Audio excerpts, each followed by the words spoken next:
Welcome to the Post-Corporate Transition District in ALDEA ZAMÁ Tulum. This isn't just a retreat, it's a realignment. District, a reorientation zone for high-agency individuals. Leverage our liminal architecture and dream validation framework. Part 2, the Post-Corporate Transition District. The specific condition of ALDEA ZAMÁ. May 24th, 2026. Part 2, the specific condition of ALDEA ZAMÁ Chapter 07. What was built and what was not. There is a distinction in architecture between a building and a place, and the distinction is not primarily about scale or ambition or the quality of the materials or the sophistication of the design. A building is a structure that provides shelter, that organizes space in ways that enable certain activities and exclude others, that has a defined program, a set of intended uses to which the spatial organization is addressed, and that succeeds or fails according to how effectively the constructed space serves the program it was designed to support. A place is something more complex and less predictable, and its complexity and unpredictability are precisely what make it something more than an assemblage of well-designed buildings. A place has atmosphere, which is the specific quality of feeling that a particular combination of space, light, material, human population, historical association, and cultural meaning produces in the people who inhabit it. A quality that is not designed in any direct sense but that emerges, over time and through use, from the interaction between the physical environment and the people who choose to be in it and the activities they choose to conduct there and the meanings they gradually attach to the specific spaces in which those activities occur.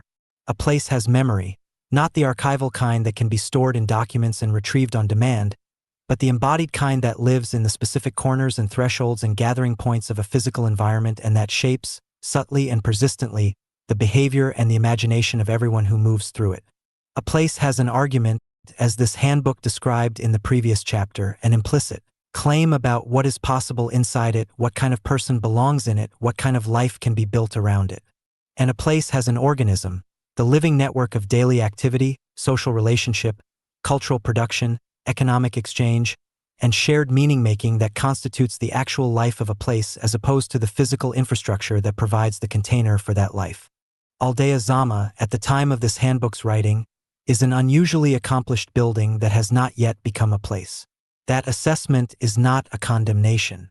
It is a precise diagnosis, and its precision matters because the difference between a condemnation and a diagnosis is the difference between a conclusion that closes the inquiry and a finding that opens it, that identifies the specific nature of the deficit with enough operational clarity to make the development of a remedy possible. The first phase of the development produced something of genuine quality and genuine ambition. It also produced a specific and consequential gap between what was built and what a living district requires, and the gap is not a gap of physical construction. The physical construction is, in most respects, more than adequate for the district's second phase purposes, but a gap of program, of organism, of the specific kinds of human infrastructure that physical construction cannot produce and that the first phase's commercial logic, for reasons this chapter will examine in detail, was not designed to produce and did not produce. Understanding both sides of the gap, what was built with genuine skill and what was not built at all, is the prerequisite for understanding why the second phase is possible, what it requires, and why the specific condition of the district at this specific moment constitutes an opportunity rather than a liability. The physical construction of ALDEA ZAMÁ represents a substantial commitment of capital, design intelligence, and construction craft that deserves to be assessed on its own terms before the analysis of its programmatic inadequacy proceeds. The district sits within the ZAMÁ Master Plan, a development that occupies a significant land holding in the zone between Tulum Town and the archaeological zone on the eastern Yucatan coast, bounded by the jungle corridor that has defined the Tulum corridor's distinctive character, and that continues to provide the biological and visual context within which the built environment operates. The master plan's organizing logic was the integration of premium residential and commercial development with the natural environment of the jungle, not the confrontational relationship of luxury development that imposes itself upon a landscape, but the more sophisticated aspiration of a built environment that acknowledges the jungle as its primary architectural condition, and that organizes the human-made spaces in deliberate relationship to the non-human-made environment surrounding and penetrating them. This aspiration was executed with a degree of consistency and quality that distinguishes ALDEA ZAMÁ from the majority of luxury developments in the Riviera Maya corridor, most of which invoke the natural environment rhetorically while organizing the built environment according to the spatial logic of generic international luxury real estate that could be located in any sufficiently warm coastal geography without significant modification. The spatial grammar of ALDEA ZAMÁ is genuinely distinctive, and the distinctiveness is a product of several specific design decisions that are directly relevant to the second phase purposes this handbook is proposing. The decision to organize commercial and public space around a network of pedestrian corridors and plazas, rather than around vehicular circulation, creates a spatial experience that is qualitatively different from the car-dominated development pattern of the broader Tulum corridor, and that is unusually compatible with the kind of daily life metabolism that the transition district requires. People who are physically moving through a shared environment, who are walking between destinations rather than driving between them, are in a fundamentally different social condition than people navigating the same distances by car. The pedestrian environment creates continuous opportunities for the incidental encounter, the overheard conversation, the impromptu gathering, the gradual accumulation of familiarity between people who share a geographic territory and who see each other regularly in the shared spaces of that territory. The pedestrian corridor is not merely a convenience. In the context of a community whose social coherence depends on the development of genuine mutual knowledge through sustained physical proximity, it is a social infrastructure of considerable importance, one that the car-dependent spatial organization of most luxury resort developments systematically destroys, and that ALDEA ZAMÁ's design, whether by intention or by the happy accident of following the spatial logic of the Mexican colonial town that informed much of the design vocabulary, preserves and makes available for exactly the kinds of community formation that the second phase requires. The material palette of the development is another aspect of the first phase's construction that is directly relevant to second phase purposes and that deserves careful assessment. The dominant materials, local stone, natural wood, exposed concrete treated with a roughness that acknowledges the hand that produced it, vegetation integrated into the built structure as a formal element, rather than an afterthought planted around the perimeter, produce a specific quality of surface and weight and temporal resonance that distinguishes the built environment from the smooth, sealed, material-agnostic surfaces of generic international luxury development. The roughness matters, the weight matters, the temporal resonance, the sense that these materials were produced by specific processes in specific places and carry the evidence of those processes in their surfaces matters. Not aesthetically or not only aesthetically, but atmospherically in the specific sense that this handbook has been using that word. The material palette contributes, along with the spatial organization and the relationship to the jungle environment and the quality of natural light that the design has been careful to maintain, to the specific felt sense of the district that makes it capable of functioning as the kind of container for serious work that the transition district requires. A glossy surface does not support serious work in the same way that a rough one does. A sealed material does not produce the same cognitive state as a material that acknowledges the processes that made it. The material palette of ALDEA ZAMÁ is, in this respect, an asset of the first phase that the second phase can inhabit without modification, a physical foundation of genuine quality on which the programmatic overlay of the transition district can be developed without having to overcome the resistance that an aesthetically hostile environment would impose. The relationship between the built environment and the jungle is the first phase's most significant and most useful aesthetic achievement, and it is the one most directly relevant to the atmospheric function that this handbook argues is a non-optional component of the transition district's design. The jungle is not a backdrop in ALDEA ZAMÁ. It is an active participant in the spatial experience of the district, visible from the pedestrian corridors, audible in the plazas, physically present in the vegetation that moves through and between the built structures in ways that blur the boundary between the designed environment and the natural one. This permeability is unusual in luxury development, where the natural environment is typically managed into decorative submission, disciplined into ornamental form, deprived of its capacity for autonomous growth and therefore of its capacity to produce the specific quality of presence that undisciplined natural growth produces. The jungle in ALDEA ZAMÁ has not been fully disciplined. It continues to press against the built structures, to send roots under the paving and branches over the rooflines, to remind the inhabitant continuously that the human-made environment occupies a specific position within a larger biological environment that preceded it and that will, given the opportunity, reassert itself. This reminder is not merely picturesque. It is philosophically relevant to the transition district's purposes in a way that is worth making explicit. an environment that continuously presents the human-made structure as contingent, as a construction that exists within and at the sufferance of a larger non-human reality, is an environment that supports a specific cognitive orientation toward human constructions in general, including the professional and institutional constructions that the transitioning population is in the process of reassessing and redesigning. The contingency of the built environment, made visible and felt through the jungle's continuous counterpressure, is a physical argument for the contingency of all institutional constructions and the felt sense of that contingency, not as a threatening collapse but as a natural and ongoing condition of the relationship between human-made structures and the larger realities within which they are embedded, is atmospherically useful in ways that no amount of explicit intellectual argument about the contingency of institutions can fully replicate. The scale of the development is another first-phase asset that deserves specific acknowledgement. ALDEA ZAMÁ is large enough to contain the density of activity and the variety of spatial experience that a living district requires, and small enough to be navigable on foot in its entirety. Small enough for the regular inhabitant to encounter the full range of the community's human population in the course of a normal day's movement through the district. This scale is not accidental. It corresponds, approximately, to the scale that urbanists have identified as the threshold at which pedestrian communities develop genuine social coherence. The scale at which the person who walks through the central spaces of the district daily will, over a period of weeks, have encountered a significant proportion of the district's regular population, developed a degree of facial recognition and spatial familiarity with most of the community's established members, and begun to feel the specific quality of territorial belonging that develops when a person knows the names of the spaces they move through and the faces of the people who move through them alongside them. Below this scale, the community is a village, intimate, potentially intense, but limited in the range of activity and the diversity of perspective it can contain. Above it, the community is a neighborhood in a large city, populated, diverse, but too dense and too anonymous for the kind of mutual knowledge that genuine community requires to develop reliably.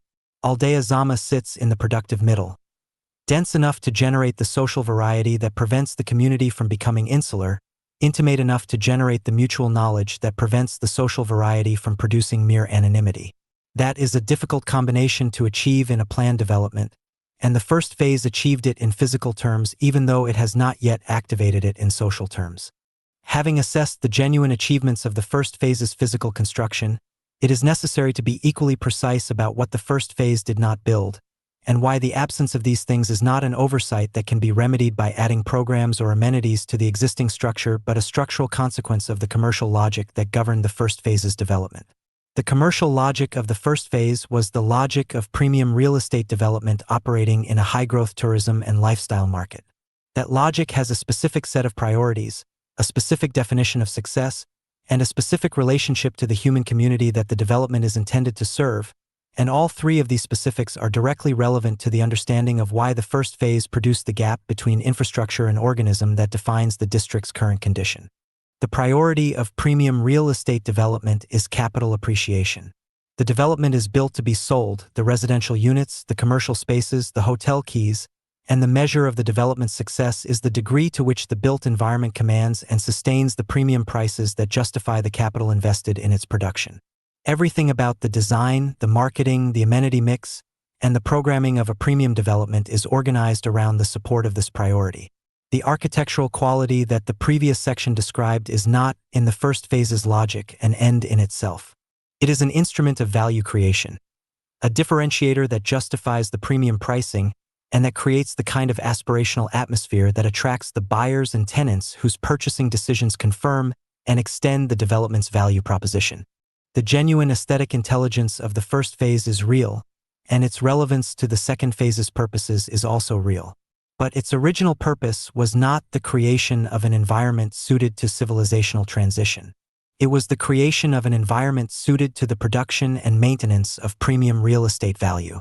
These purposes are not mutually exclusive, the aesthetic quality serves both, but they are not the same purpose, and the difference becomes significant when the commercial logic of the first phase encounters the programmatic requirements of the second.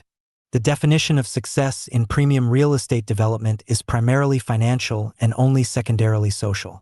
The development succeeds when the units sell, when the commercial spaces are leased at target rents, when the hotel achieves its occupancy and rate targets, when the overall portfolio of assets performs at the return level that satisfies the investors whose capital financed the construction. The social dimension of success, the quality of the community that inhabits the development, the vitality of the daily life that the built environment supports, the depth of the human experience that the spatial organization enables, is relevant to the commercial success insofar as it supports the financial success, but it is not the primary measure. A development that achieves its financial performance metrics without producing a vibrant, genuine, deeply inhabited human community is, by the logic of premium real estate development, a successful development.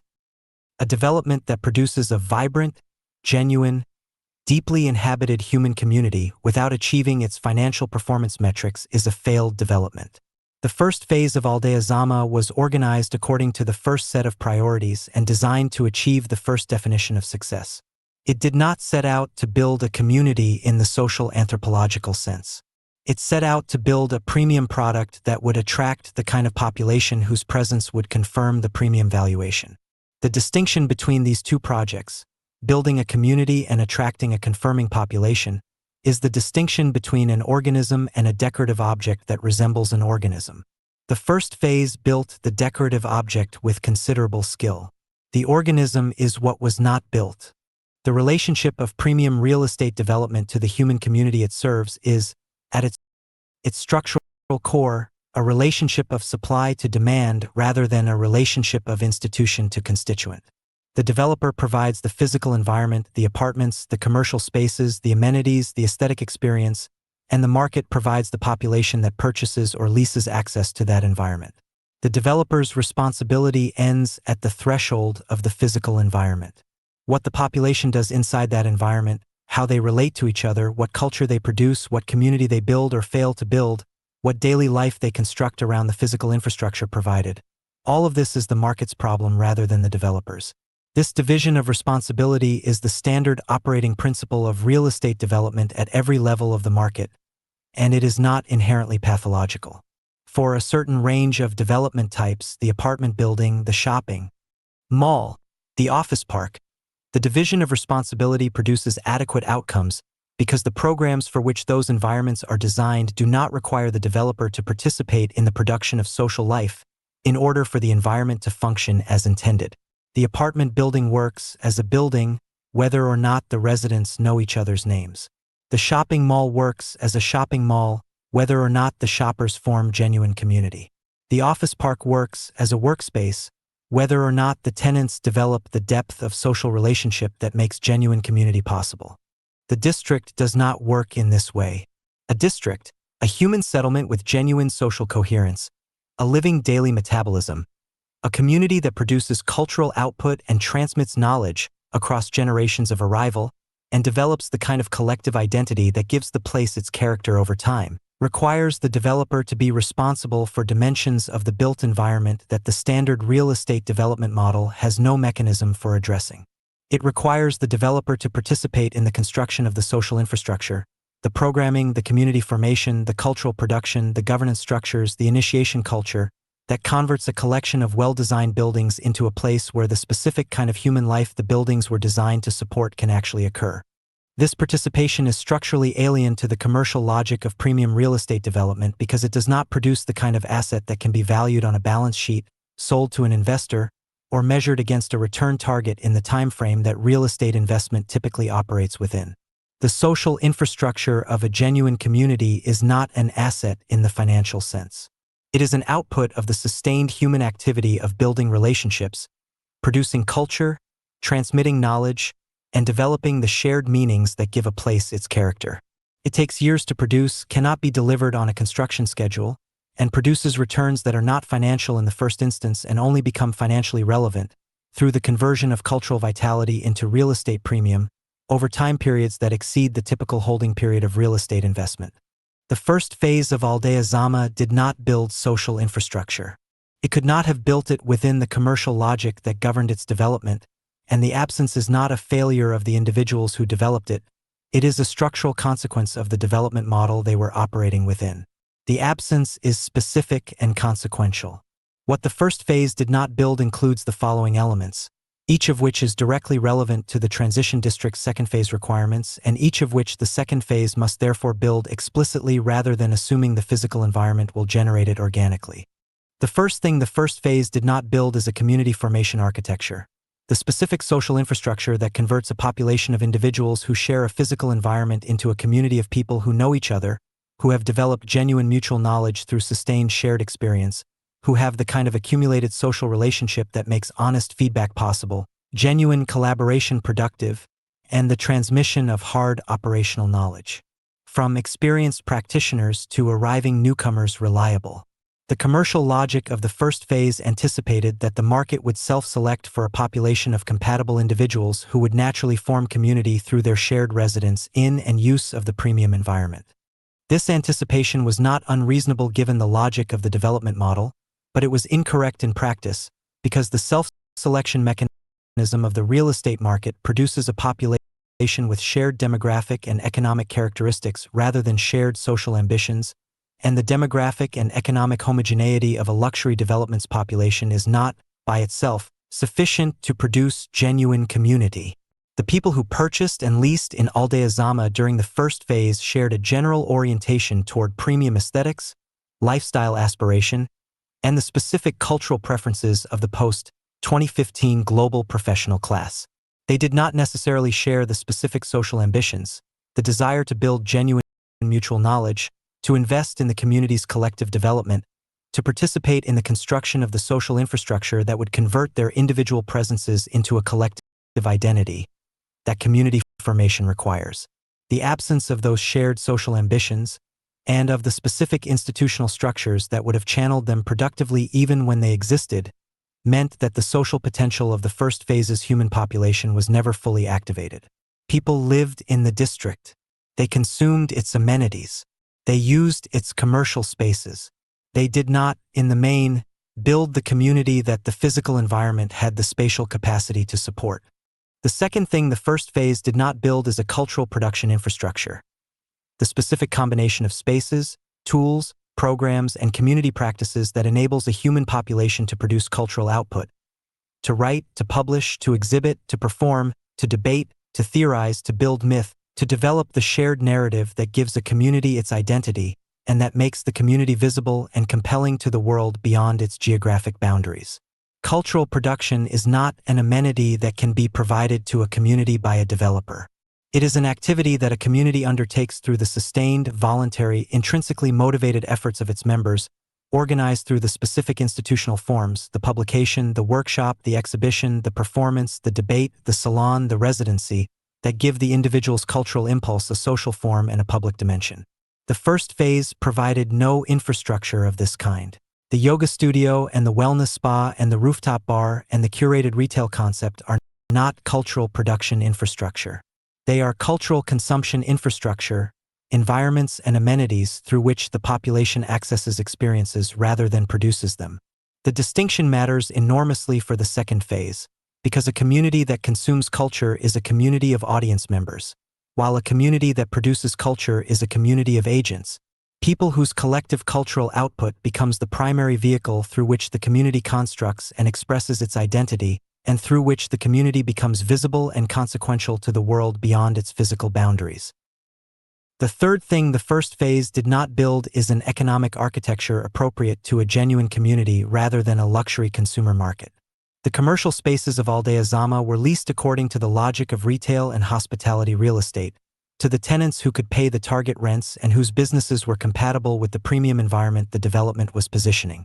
This logic produced a commercial mix oriented toward the consumption preferences of the target market, the restaurants, the boutiques, the wellness services, the curated retail concepts that a demographic of mobile, aesthetically conscious, premium spending professionals would patronize.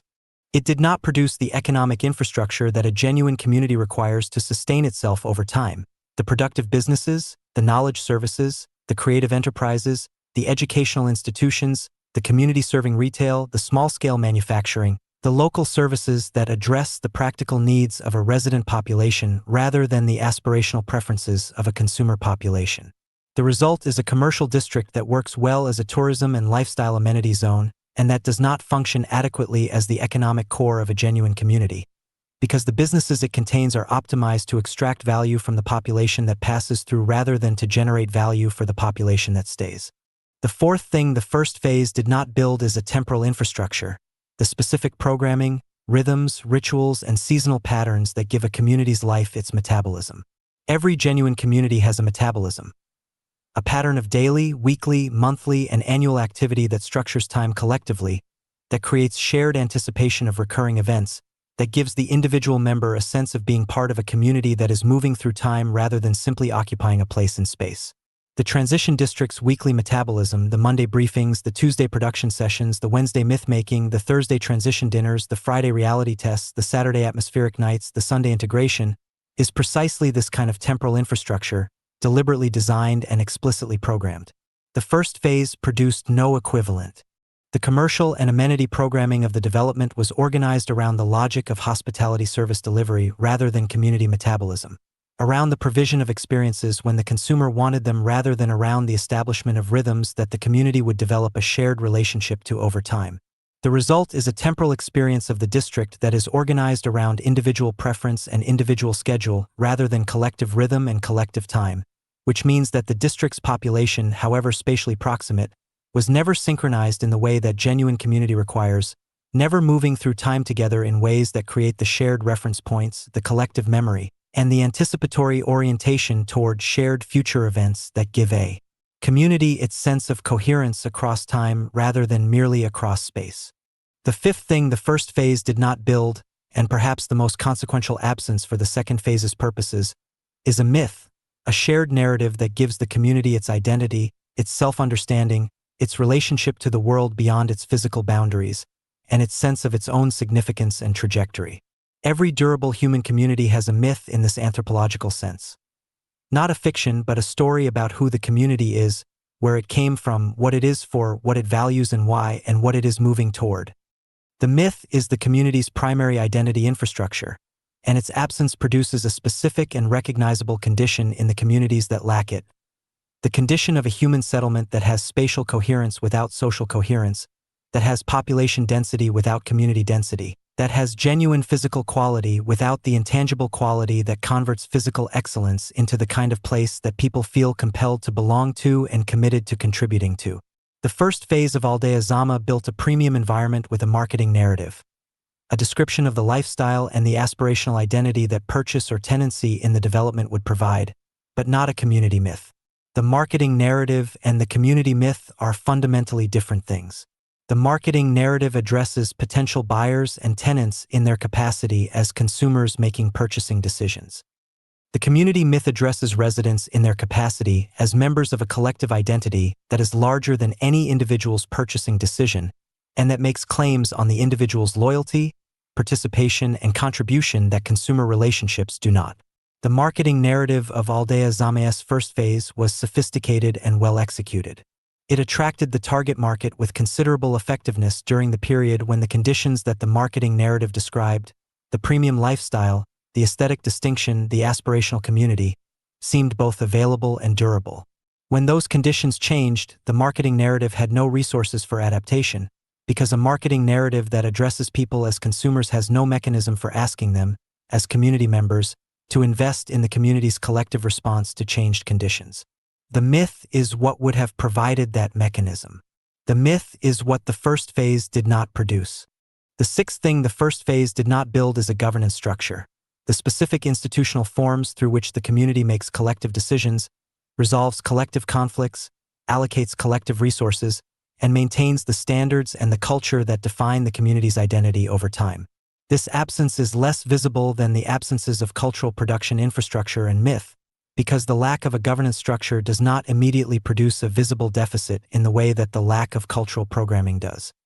But its absence is deeply consequential for the long-term sustainability of any community, because without governance structures the community has no mechanism for making collective decisions that bind all members, no mechanism for resolving the conflicts that arise when individual preferences and collective needs diverge, and no mechanism for maintaining the standards of participation and contribution that distinguish a genuine community from a collection of individuals who happen to share a physical space. The governance vacuum of the first phase was not, in the short term, a significant problem, because the developer's authority over the physical environment served as a substitute for community governance. The developer could set rules for the use of common spaces, establish standards for commercial tenant selection, and make decisions about the development's physical evolution without reference to any community governance process, because the community was defined as consumers of the developer's product rather than as members of a self-governing collective. This substitute worked adequately when the development was performing well and the population was content with its consumer relationship to the environment. It became inadequate when the conditions changed and the population's interests began to diverge from the developer's interests, when the residents wanted a different commercial mix than the developer's leasing strategy was producing, when the community needed programming that the developer had no mechanism for providing, when the question of what the district was becoming and what it should become was a question that the developer's commercial logic could not answer in a way that served the community's genuine needs. In the absence of governance structures, these divergences had no resolution mechanism, and the result was a further hollowing of the social coherence that the district's physical quality had the capacity to support. The seventh absence is the most operationally urgent from the second phase's perspective, because it is the absence that most directly creates the window of opportunity this handbook is arguing for. The first phase did not build a theory of itself, an articulated understanding of what the district was, what it was for, and what it was becoming, adequate to the conditions that would follow the initial speculative enthusiasm of the development market. The first phase operated within an implicit theory, the theory of premium lifestyle real estate in a high-growth tourism corridor, that was adequate to the conditions of the development's initial market position, and that became inadequate as those conditions changed. When the speculative market cooled, when the nomad wave exhausted itself, when the AI disruption began to restructure the professional class that was the development's primary target demographic, the first phase had no theory of itself that could survive the changed conditions, because the theory it had was entirely dependent on the specific market conditions that were changing. The absence of an alternative theory, a theory of the district that was independent of any particular market cycle, that was grounded in the permanent conditions of the location and the permanent needs of the human population the location could serve, and that could provide an organizing logic for the district's development that would remain valid across the specific market conditions that any decade would produce, left the district in the condition it now occupies: physically excellent, programmatically suspended, awaiting a theory adequate to the conditions of the present and the near future rather than the conditions of the recent past. This is the gap. Not a gap in the physical infrastructure. The physical infrastructure is, in most respects, a genuine asset and a genuine foundation for the second phase. But a gap in the organism, in the social architecture, the cultural production infrastructure, the economic architecture, the temporal metabolism, the myth, the governance, and the theory that convert a premium built environment into a living place. The gap is specific and its specificity is useful, because a specific gap has a specific remedy, and the specific remedy for each of these absences is precisely what the second phase of the district's development is designed to provide. The social architecture that the first phase did not build is what the transition district's initiation culture and community formation practices are designed to produce. The cultural production infrastructure that the first phase did not build is what the sovereign publishing ecosystem and the weekly production sessions are designed to provide. The economic architecture that the first phase did not build is what the experimental accommodation model and the sovereign economic practices are designed to develop. The temporal metabolism that the first phase did not build is what the weekly rhythm and the seasonal programming are designed to establish. The myth that the first phase did not build is what the Wednesday Parallel Civilization Night and the ongoing publication of the governing doctrine are designed to produce. The governance that the first phase did not build is what the guild model and the layered initiation culture are designed to provide.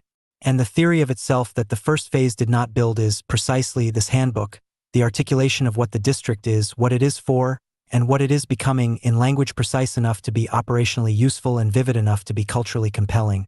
Published before the second phase has been fully executed so that the theory precedes and enables the execution rather than following and merely describing it. What the first phase built is the right shell for the organism the second phase is going to build.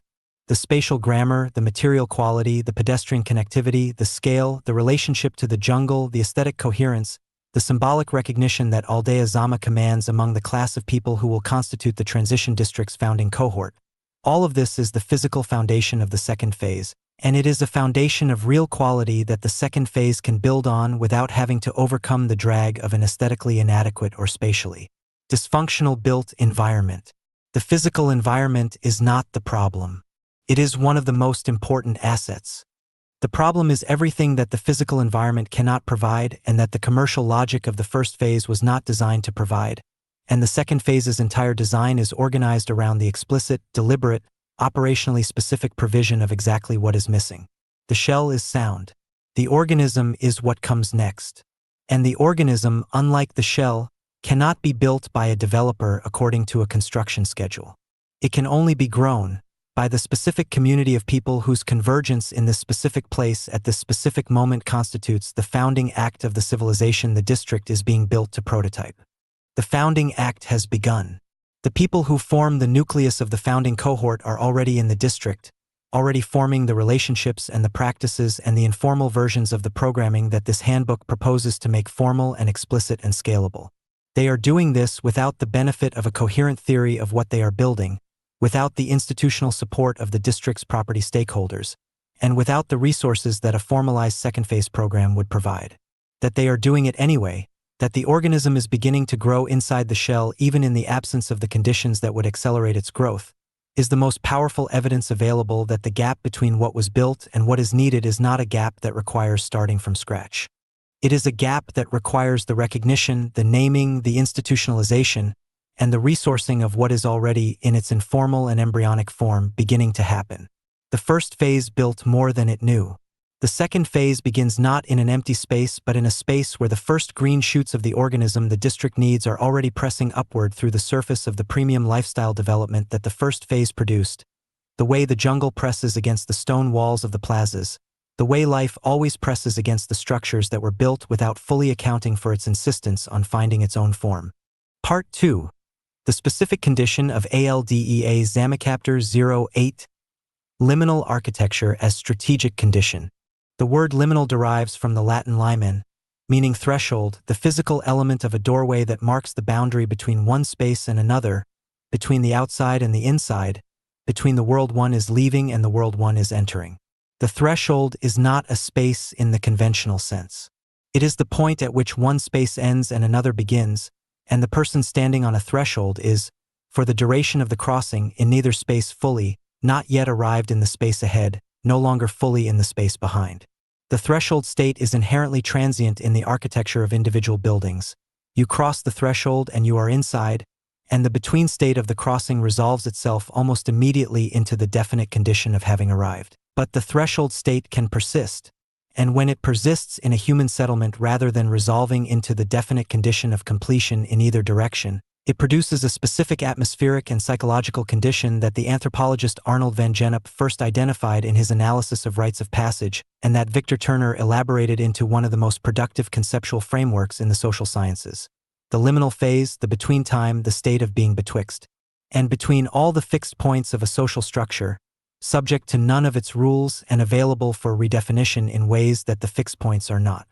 Van Gennep's original insight, developed in the context of the ritual practices of traditional societies, was that the major transitions of human social life, the passage from child to adult, from unmarried to married, from living to dead, from outsider to community member, were not accomplished instantaneously but through a structured three-phase process. Separation from the previous social status, a liminal period of suspension in which the old status had been relinquished but the new status had not yet been fully assumed, and incorporation into the new status. The liminal phase was the structurally necessary middle term, the period of suspension during which the transition actually occurred, during which the person was stripped of the markers of the old status and not yet invested with the markers of the new one, during which they were, in the most precise social sense, nobody in particular, unclassified, unlocated, available for the remaking that the ritual process was designed to accomplish. The liminal phase was dangerous, as Van Gennep and Turner both recognized, because the person in it had been removed from the protective structure of social classification without yet having been received into a new one. But it was also generative, more generative, in fact, than any other phase of the passage process, because the absence of classification produced the absence of constraint, and the absence of constraint produced the possibility of genuine transformation rather than the mere modification of an existing social identity that the fixed points of the structure permitted. Turner extended Van Gennep's framework in a direction directly relevant to the purposes of this chapter by arguing that the liminal condition was not only a transient phase in individual ritual passages, but a persistent structural possibility in human social life.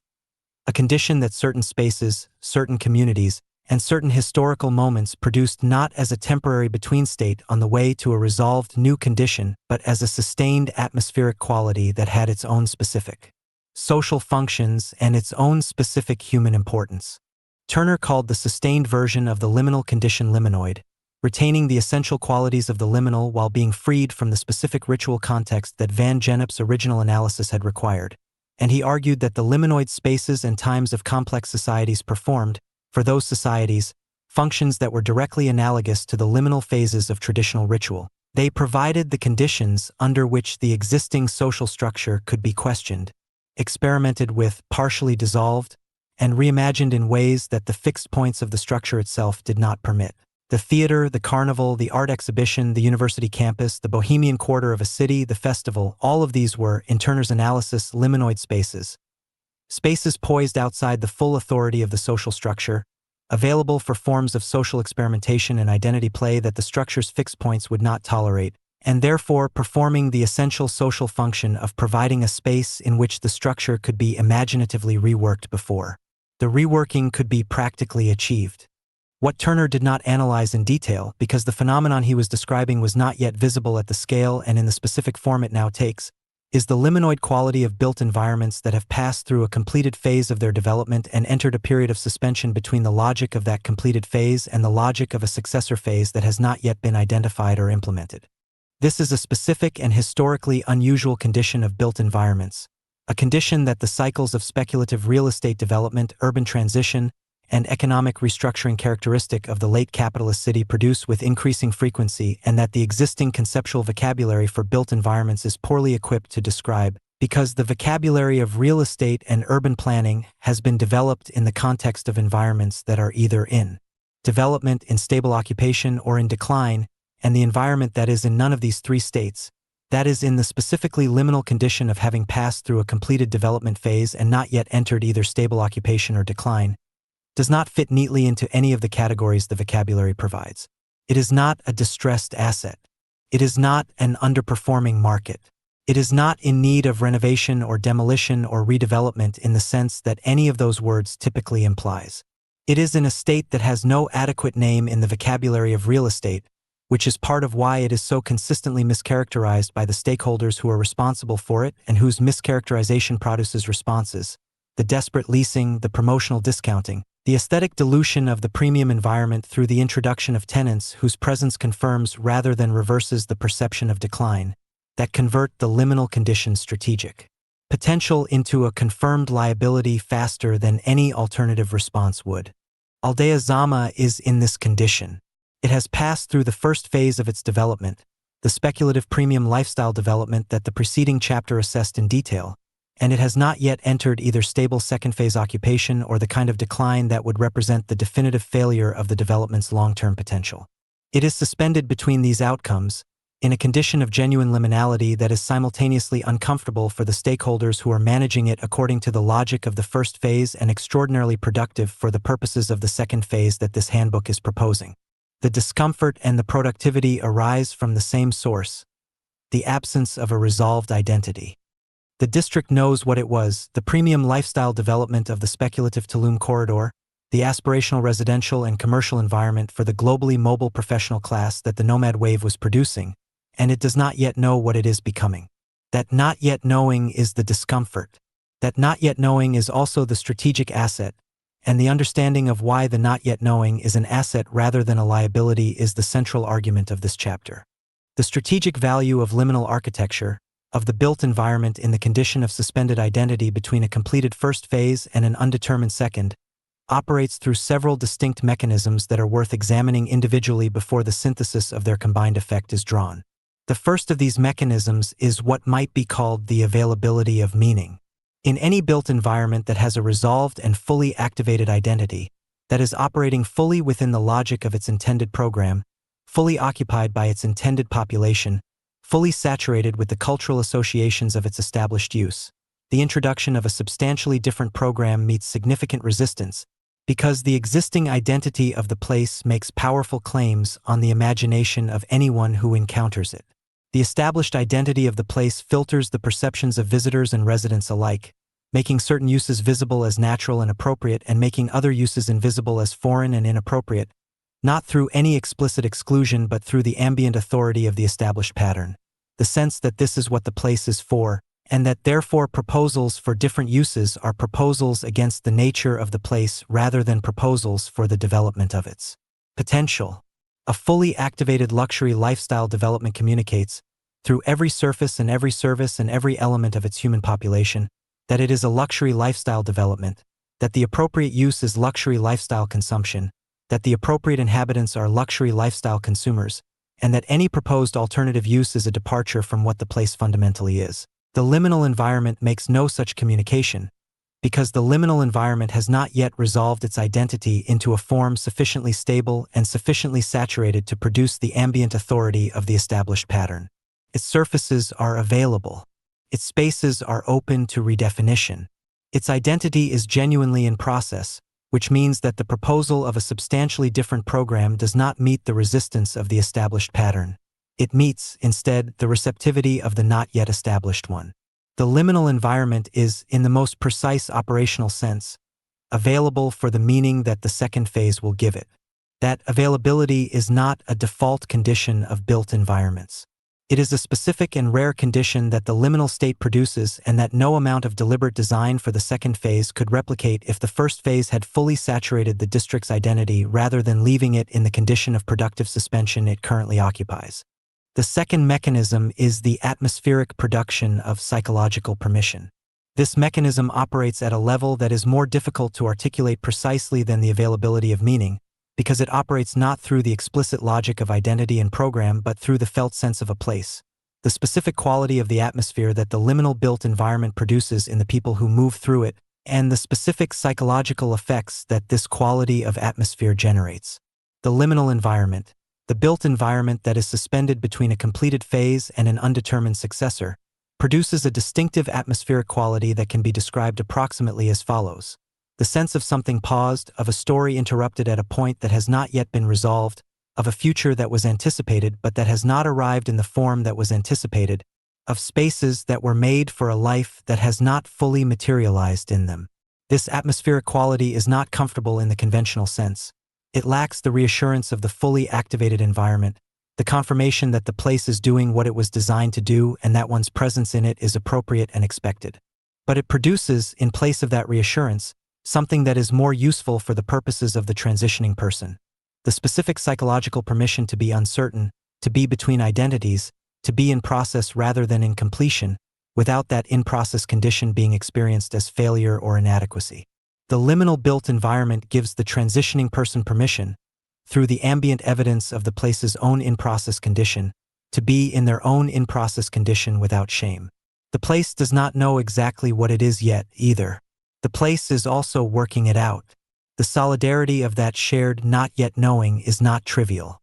It is one of the most important atmospheric contributions that ALDEA ZAMÁ specific condition makes to the transition district's purposes. And it is a contribution that no purpose-designed environment, no facility built specifically for the purpose of transition and therefore communicating, through its functional completeness, that it knows exactly what it is and what it is for, could provide. The third mechanism is the productive incompleteness of the physical environment itself. The liminal window that ALDEA ZAMÁ currently occupies is not permanent. The district's condition will resolve. The question is when, and in which direction, and whether the resolution will have been shaped by the deliberate intervention of the second phase strategy before the first phase resolution pressures close the available options. The resolution could happen quickly if the property stakeholders adopt conventional rapid resolution strategies in response to continued underperformance. It could happen more slowly if the stakeholders maintain patience with the liminal condition while the second phase strategy is being implemented and demonstrated. The pace of the resolution is, to a significant degree, a function of the pace at which the second phase strategy produces visible evidence of the liminal condition's productive potential, evidence sufficient to persuade the stakeholders that the strategic patience required by the liminal strategy produces better outcomes than the conventional rapid resolution strategies they are otherwise motivated to pursue. This is another reason why the social proof generation and the documentation strategy that this handbook describes elsewhere are not merely desirable elements of the second phase program but operationally critical ones. The continued availability of the liminal condition as a strategic asset depends on the rate at which the second phase can demonstrate, to the stakeholders whose decisions will determine the condition's duration, that the liminal strategy is producing outcomes superior to the available alternatives. There is a further dimension of the liminal condition's strategic value that has not yet been addressed in this chapter, and that is important enough to warrant careful treatment before the chapter concludes. The liminal condition's relationship to the founding mythology of the transition district. Every human community that achieves genuine cultural durability, that sustains a coherent identity and a compelling mythology across multiple generations of membership, has a founding moment, a specific historical juncture at which the community came into being, at which the essential character and values and self-understanding of the community were established in a form that subsequent generations could reference and identify with. The founding moment is not merely a chronological marker. It is a mythological resource, the story of origins that the community draws on to understand its own identity, to distinguish between the essential and the incidental in its practices, and to maintain continuity across the inevitable changes of membership and circumstance that time produces. Communities whose founding moment is clear, distinctive, and mythologically rich, communities that came into being at a recognizable moment of historical transition, under specific and memorable conditions, among a founding cohort whose specific decisions and actions established the community's essential character, have a significantly more durable cultural identity than communities whose founding was gradual, undramatic, or indistinguishable from the general cultural background of the period in which it occurred. The liminal condition of ALDEA ZAMÁ at this specific moment in history, the moment at which the district's first phase has been completed and its second phase has not yet been determined, the moment at which the professional world's institutional architecture is dissolving and the next migration of displaced professionals is beginning to form, the moment at which the governing doctrine is being published and the founding cohort is beginning to assemble, is precisely the kind of historically specific and mythologically rich founding moment that produces durable community identity. The founding story of the transition district will be the story of how a specific group of people recognized, in the specific atmospheric condition of a partially hollow luxury development in the jungle corridor of the Yucatan coast, the exact spatial and social conditions required for the construction of the civilizational infrastructure that the moment demanded, and chose to build it there, in the between time, in the not yet resolved space, in the liminal district that was suspended between what it had been and what it was about to become, rather than waiting for a purpose-built facility or a fully activated environment or a confirmed market for the program they were proposing. The mythological power of this founding story derives directly from the liminal condition that is its setting.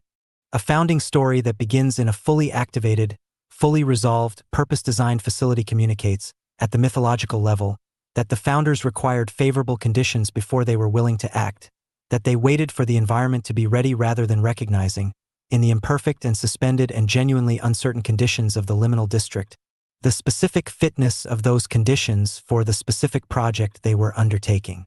The founding story that begins in the liminal condition communicates the opposite, that the founders recognized something in the between state that the resolved state could not have provided, that the productive uncertainty of the liminal district was not an obstacle to be overcome before the building could begin but the specific condition that made the building possible in the way it needed to be built, and that the between state of the district was the exact right environment for the work of people who were themselves between states, between the institutional world that had dissolved and the sovereign world they were in the process of constructing, and who found, in the honest incompleteness of the liminal environment, the specific permission and the specific atmospheric authority that the work they were doing required. That is a founding story worth having. It is a founding story that the liminal condition makes possible and that any other condition of the district would make unavailable. It is also, it must be said plainly, a founding story that the liminal window may not keep available indefinitely. The between time does not last forever. The threshold does not remain a threshold, it resolves, eventually, into one room or another. The strategic imperative of the second phase is to use the liminal window before it closes, to establish the governing narrative and the founding community and the initial programming while the atmospheric conditions are still producing the specific quality of available for definition that the transition district's founding requires, and to generate, through the visible demonstration of the second phase's early operations, the evidence that persuades the district's property stakeholders that the resolution they are seeking will be better served by the strategic patience of the liminal second phase strategy than by the conventional rapid resolution approaches that their first phase logic is otherwise motivating them to pursue. The threshold is open. The between time is productive. The liminal condition is the strategic asset. The only operational question at this stage that matters, is whether the people who recognize the strategic value of the liminal condition will act on their recognition while the condition persists, or whether they will continue to analyze the condition until the condition has resolved into something that no longer offers the specific combination of available meaning, atmospheric permission, productive incompleteness, self-selected founding cohort, stakeholder openness, competitive advantage, and mythological richness that makes the liminal window the founding opportunity it currently is. That is not a rhetorical question. It is the question on which the entire second phase strategy depends for its answer. And the answer is being written not by the people who are analyzing the condition, but by the people who are already in the district, already doing the work, already growing the organism inside the shell, already, in the most operational and least metaphorical sense available, crossing the threshold. Part 2. The specific condition of ALDEA ZAMÁ Chapter 09. The eerie and the useful. There is a quality of atmosphere that the English language has no entirely adequate word for, and the inadequacy of the vocabulary is itself evidence of the cultural discomfort the quality produces. The tendency of a culture to develop precise vocabulary for the experiences it is comfortable examining, and to leave the experiences it finds uncomfortable with the blunt instruments of approximation. The quality in question is the specific atmospheric condition produced by a built environment that was designed for a particular kind of human life, that bears the full physical evidence of that design in its surfaces and its spatial organization and its material choices and its aesthetic ambitions, and that is not presently inhabited by the kind of human life it was designed for, that is occupied, instead, by a reduced and different human presence that does not fill the space to the level of activation the design anticipated, that moves through the spaces at a density and a pace that makes the design's intentions for the space legible as intentions rather than as achieved conditions. This is the condition that produces what the literary theorist Mark Fisher called the eerie, the sense of something absent that should be present, or something present that should have departed, the wrong ratio of presence and absence that makes a space feel haunted not by the supernatural but by the unrealized potential of the space itself, by the life that was anticipated in the design of the space and that has not fully materialized in it. Fisher developed the concept of the eerie primarily in the context of cultural analysis, of horror fiction, of certain musical traditions, of the specific aesthetic of English landscapes and abandoned industrial sites, but its application to the condition of partially activated premium-built environments is direct and productive, and it is an application that Fisher himself gestured toward without fully developing. The eerie, in Fisher's formulation, is produced by the failure of presence or the failure of absence, by the space that contains the evidence of anticipated human activity without the human activity itself, or by the space that has been abandoned in ways that suggest the abandonment was not final, that the people who left intended to return and have simply not yet done so, that the absence is temporary and that any moment the anticipated presence will reconstitute itself and the space will resume the life it was designed to support. The partially activated luxury development produces precisely this quality of the eerie. The evidence of anticipated life, the designed plazas, the curated storefronts, the careful landscaping, the premium materials, in the absence of the density of human activity that would convert the designed anticipation into achieved vitality. Walking through ALDEA ZAMÁ at certain hours and in certain conditions is the experience of walking through a space that knows it is waiting, that carries the physical evidence of its own expectations for itself in every surface and every carefully considered transition between spaces, and that is currently experiencing the gap between those expectations and the present reality with a specific atmospheric quality that is neither the silence of an abandoned place nor the vitality of a fully inhabited one, but something genuinely between, something that demands a more careful response than either simple comfort or simple discomfort. The conventional real estate and development response to the eerie quality of a partially activated premium environment is to treat it as a problem to be solved through rapid activation, to fill the vacancies, to increase the foot traffic, to generate the human density that will convert the eerie into the merely busy. This response is understandable from the perspective of a stakeholder whose investment thesis depends on the environment being experienced as vitally inhabited rather than eerily suspended. It is also, From the perspective of the second phase strategy, this handbook is proposing exactly wrong. Not because activation is undesirable, but because the specific form of activation that rapid vacancy filling produces eliminates the eerie quality before its strategic value can be used, replacing it with an occupancy that is financially marginally improved but atmospherically significantly degraded, in the specific sense that the eerie quality that made the environment available for genuine redefinition has been replaced by a conventional commercial activation that forecloses the available for redefinition quality without replacing it with anything of comparable strategic value. The argument of this chapter is that the eerie quality of ALDEA ZAMÁ in its current condition is not a problem to be solved but a resource to be used, and used with the specific kind of intentional engagement that a resource requires rather than the reflexive elimination that a problem motivates. Making this argument requires first establishing, with some precision, what the eerie quality actually is in the specific context of this specific built environment, and then demonstrating the specific mechanisms through which the eerie quality contributes to the transition district's purposes in ways that its elimination would undermine. The eerie quality of ALDEA ZAMÁ is not uniform across the district spaces and is not constant across times of day and conditions of light and weather. It is a variable quality, more intense in some spaces and at some times, less intense in others, and the variability is itself informative about the specific sources of the quality and the specific conditions under which it operates most productively. The plazas that were designed for the specific kind of afternoon gathering, the ambient social density of a commercial district at full activation, the layered conversation and foot traffic and casual encounter that gives a well-functioning urban commercial zone its characteristic vitality, produce the eerie most intensely when they are encountered at the hours for which they were designed and found to be at a fraction of the anticipated density. The careful paving, the considered planting, the calibrated relationship between shade and sun that the design established to support a specific quality of outdoor social life all read, in the absence of the social life they were designed to support, as a kind of physical insistence, the space insisting on its own intentions for itself, making its anticipated use legible precisely through the contrast between the quality of the design's preparation and the actual density of the present use. The storefronts that face the pedestrian corridors with the considered display windows and the premium material finishes of commercial spaces, designed to present premium goods to a premium market, produce the eerie most intensely when they are encountered empty.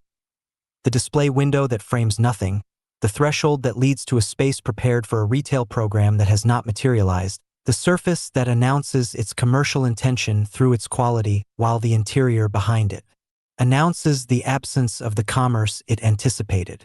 The residential buildings that rise above the commercial level and that carry, in their architectural quality and their spatial ambition, the evidence of the significant capital and design intelligence invested in their production, produce the eerie most intensely when the balconies and the windows that should be animated by the daily domestic life of their inhabitants are dark or unoccupied in ways that make the building's ambitions for themselves visible and their partial non-fulfillment felt as a specific atmospheric weight. But the eerie quality of the district is not only the quality produced by the contrast between designed anticipation and present absence. It is also, and perhaps more consequentially for the second phase purposes, a quality produced by the specific kind of presence that the district does contain, the residual human population that remained after the speculative peak receded, moving through the spaces of the district with a specific quality of inhabited awareness that differs from both the tourists' passing engagement and the fully comfortable inhabitants' unselfconscious ease.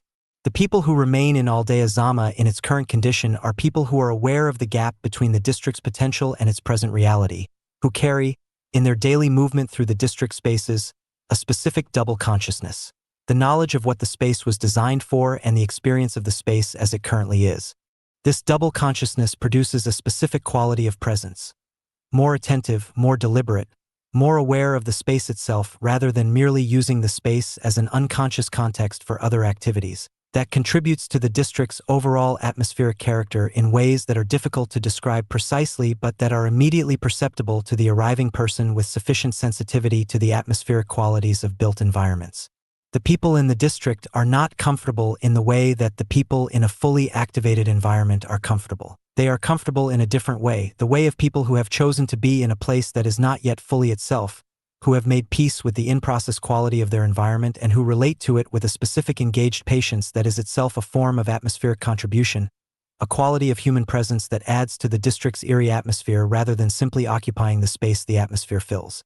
It is at this point that the analysis of the Erie quality intersects with the analysis of the specific population the transition district is designed to receive, and the intersection is the most important argument this chapter makes. The displaced professional arriving at ALDEA ZAMÁ, the person who is between identities, between operating systems, between the institutional self that was and the sovereign self that is being constructed, is not a person who will experience the district's Erie quality as simply uncomfortable or alienating or evidence of a place in decline. They are a person who will, in many cases and with a degree of immediacy that is difficult to fully account for through rational analysis, recognize the district's Erie quality as a mirror of their own interior condition. The double consciousness of the district's residual inhabitants, the simultaneous awareness of what the space was designed for and what it currently is structurally identical to the double consciousness of the transitioning professional, the simultaneous awareness of the professional self that was and the professional self that is being constructed. The designed anticipation of the district spaces, the quality of spaces that were made for a specific kind of life and are not currently being used for it, is structurally identical to the designed anticipation of the transitioning professional's own capability and ambition. The quality of a person who was formed for a specific kind of professional life and is not currently exercising their full capacity within it. The between state of the district, neither fully activated in its first phase program nor fully transformed into its second phase reality, is structurally identical to the between state of the transitioning professional, neither fully in the institutional identity that has been relinquished nor fully arrived in the sovereign identity that is being constructed. The recognition that this structural identity produces, the felt sense, in the arriving transitioning professional, of a place that understands their condition at the level of its own physical reality rather than through the mediation of a program or a philosophy or an institutional mission statement, is one of the most atmospherically powerful experiences that a built environment can produce in a specific visitor, and it is an experience that no purpose-designed transition facility could generate because the purpose-designed facility communicates, through its functional completeness and its programmatic resolution, that it knows exactly what it is and what it is for, and that the visitor is invited to participate in a program that has already been determined. The liminal district communicates something more complex and more useful, that the place is genuinely in the same condition as the person, that the place is also working out what it is becoming, that the work of redefinition the person is undertaking is not merely tolerated in this environment but is actually continuous with the environment's own project of self-redefinition, and that therefore the person's presence here is not that of a visitor to a place that is already complete but that of an inhabitant of a place that is in process, a place that needs the person's vision and contribution to what it is becoming in the same way that the person needs the place's atmospheric support for what they themselves are becoming. This quality of mutual need, the felt sense that the place needs the person as much as the person needs the place, is one of the rarest and most powerful qualities that a built environment can offer to a specific population, and it is a quality that the Erie condition of ALDEA ZAMÁ makes available in ways that no other atmospheric condition of the same built environment would make available. The fully activated district does not need the arriving professional. It has its own program, its own community, its own identity, and the arriving professional is invited to participate in an existing reality rather than to contribute to the construction of an emerging one. The eeriness is, in this specific sense, the condition of welcome that the transition district's target population most needs and that the target population's own double consciousness most enables them to recognize. The productive use of the Erie quality requires, however, a specific kind of intentional engagement with it, an engagement that resists two opposite temptations that the Erie quality generates in the people responsible for the environment. The first temptation is the temptation of rapid elimination, the impulse to fill the vacancies, generate the foot traffic, and replace the Erie with the busy as quickly as possible, treating the Erie quality as an atmospheric problem whose solution is activation at any cost. The second temptation, less common but more intellectually sophisticated and therefore more seductive to the specific population that the transition district attracts, is the temptation of aestheticization, the impulse to celebrate the Erie quality as an end in itself, to treat the between state as the destination rather than the passage, to develop a culture of the district that fetishizes its own liminality and uses the Erie atmosphere as a substitute for the genuine productive work that the liminal window is meant to enable. Both of these responses to the Erie quality are strategic errors, and both errors have been made in comparable situations. The first by the property stakeholders who manage partially activated premium developments according to the logic of conventional real estate recovery, and the second by the creative and intellectual communities that have colonized such environments and developed cultures organized around the aesthetic of productive suspension without the productive substance that the aesthetic should accompany. The Erie is useful, and it is useful specifically because it is transitional, because it is the atmospheric quality of a between state that has a direction even though it does not yet have a resolved destination. The transition district's engagement with the Erie quality of ALDEA ZAMÁ must be an engagement that uses the quality rather than either eliminating it or aestheticizing it, that draws on the atmospheric resources the Erie makes available while simultaneously working, through the construction of the second phase's program in community and myth and governance, toward the resolution of the between state into a new and more fully inhabited identity. The Erie is the atmosphere of the founding period, not the atmosphere of the district at its full development. The founding period's atmosphere is the most mythologically rich and the most experientially distinctive of any period in a community's life, and it deserves to be inhabited fully and consciously rather than rushed through in the anxiety to reach the stability of the fully activated state. But it also deserves to be understood as transitional, as the atmosphere of the crossing rather than the atmosphere of the arrived condition, and the community that mistakes the founding period's atmosphere for the destination rather than the passage is the community that fails to complete the transition it set out to make, that becomes defined by its own liminality rather than by what its liminality was in service of. The specific ways in which the Erie quality of ALDEA ZAMÁ is useful for the transition district's founding period can be examined with more operational precision by considering the effects of the Erie atmosphere on the specific cognitive and social processes that the founding period requires. The first of these processes is the suspension of the arriving person's existing cognitive frameworks, the specific mental models, professional habits, institutional reflexes, and identity structures that were formed in the predisplacement context and that must be at least partially disrupted before the construction of new frameworks can proceed. The Erie atmosphere is unusually effective at producing this suspension because it generates a form of cognitive defamiliarization, the experience of encountering the familiar in an unfamiliar configuration, that disrupts the automatic processing through which existing frameworks are maintained. The premium-built environment is familiar to the arriving professional. It is the kind of environment they have inhabited in their institutional lives, the kind of environment whose spatial grammar and material palette and aesthetic vocabulary they can decode automatically and without cognitive effort because they have been moving through similar environments for decades. The Erie condition of the premium-built environment defamiliarizes the familiar, presents the known spatial grammar and the known material palette and the known aesthetic vocabulary in a configuration that does not correspond to the expected activation level and the expected social density, producing a cognitive pause, a moment of disorientation that is also a moment of availability, a moment in which the automatic processing is interrupted and the more deliberate, attentive processing that genuine perception requires becomes possible.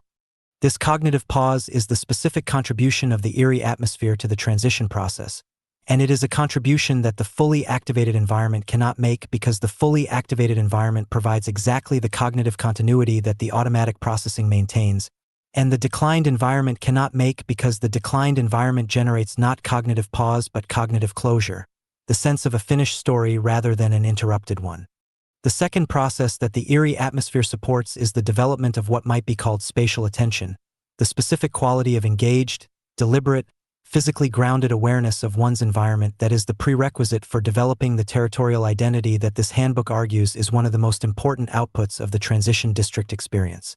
Spatial attention is not the same as spatial awareness. Spatial awareness is the automatic processing of environmental cues that allows a person to navigate through a space without bumping into things.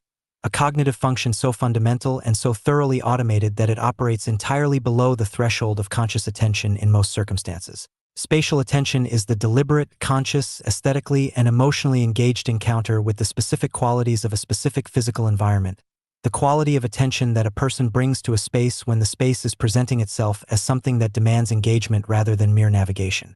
The Erie atmosphere demands spatial attention in a way that the fully activated environment does not, because the Erie atmosphere presents the environment as a question rather than as an answer, as a space that is asking something of the person moving through it, that is inviting an interpretation and a response rather than simply providing the context for activities that the person has already decided to perform.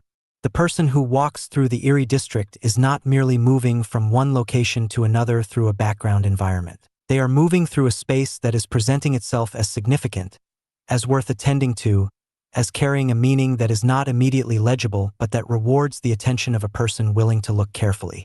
This specific quality of demanded attention is the beginning of territorial identity, the beginning of the relationship between a person and a specific place that develops, over time and through sustained spatial attention, into the kind of genuine belonging that makes a place feel like one's own. The third process is perhaps the most subtle and the most important, the eerie atmosphere's contribution to the specific kind of honest self-assessment that the transition process requires. The between state of the district, the space suspended between what it was and what it is becoming, carrying the evidence of its own ambitions in its surfaces while those ambitions remain partially unrealized, functions as a specific kind of mirror for the between-state person. Not the flattering mirror of the retreat industry, which reflects back an image of the person as already transformed, already arrived, already the sovereign creative practitioner they came to become.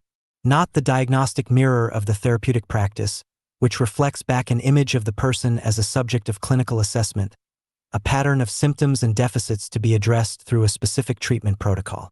The eerie district offers a third kind of mirror, the mirror of structural sympathy, the reflection of a condition genuinely shared between the person and the place, a mirror that does not flatter and does not diagnose but simply presents, in physical form, the same quality of honest ambition in the face of honest incompleteness that the transitioning person is being asked to maintain in relation to their own professional and personal reconstruction.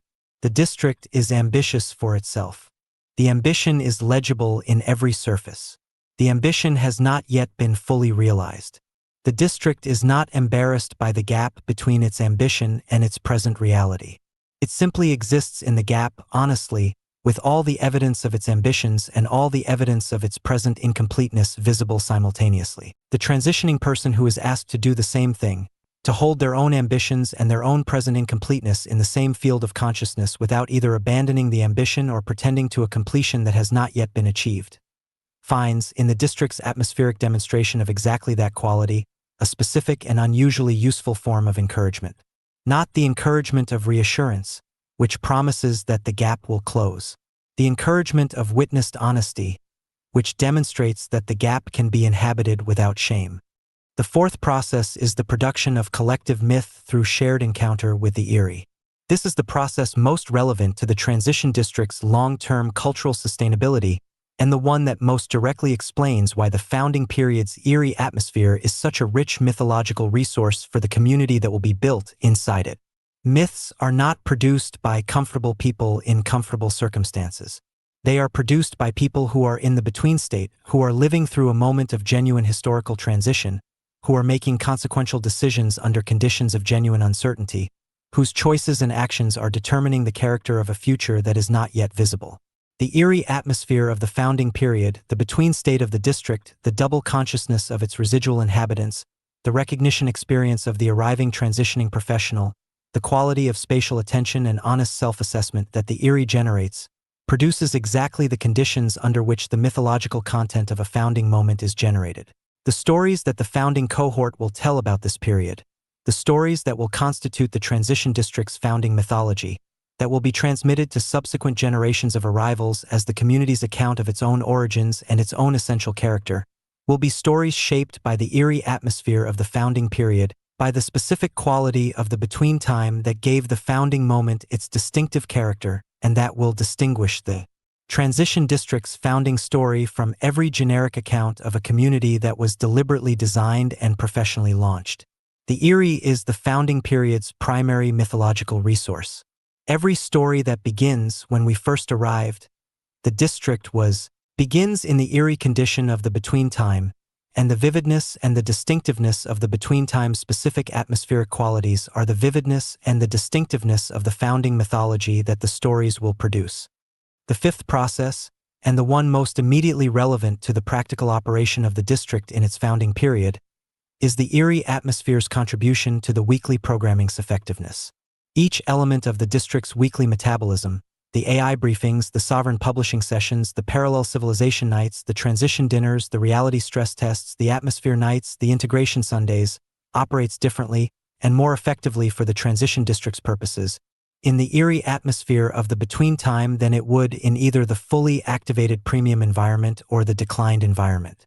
The AI briefing conducted in a partially activated plaza at the edge of a jungle that presses against the stone walls of the space with the patient insistence of biological time has a different cognitive register than the same briefing conducted in a purpose-designed conference facility whose sealed surfaces and controlled lighting communicate the priority of the institutional program over the surrounding environment. The parallel civilization night projected onto the vacant storefronts of the Erie district, the speculative futures cast onto the surfaces that were designed for different futures and that are currently hosting neither, has a mythological resonance that the same content projected in a purpose-designed exhibition space does not have, because the vacant storefront is already an argument about the future, about what a future looked like when it was anticipated and what a future looks like when it has not materialized in the anticipated form, and the speculative content of the parallel civilization night enters into dialogue with that argument in ways that give the content an atmospheric depth and a physical grounding that the purpose-designed exhibition space cannot provide. The transition dinner held in a restaurant that is one of a few operating commercial establishments in a partially activated commercial district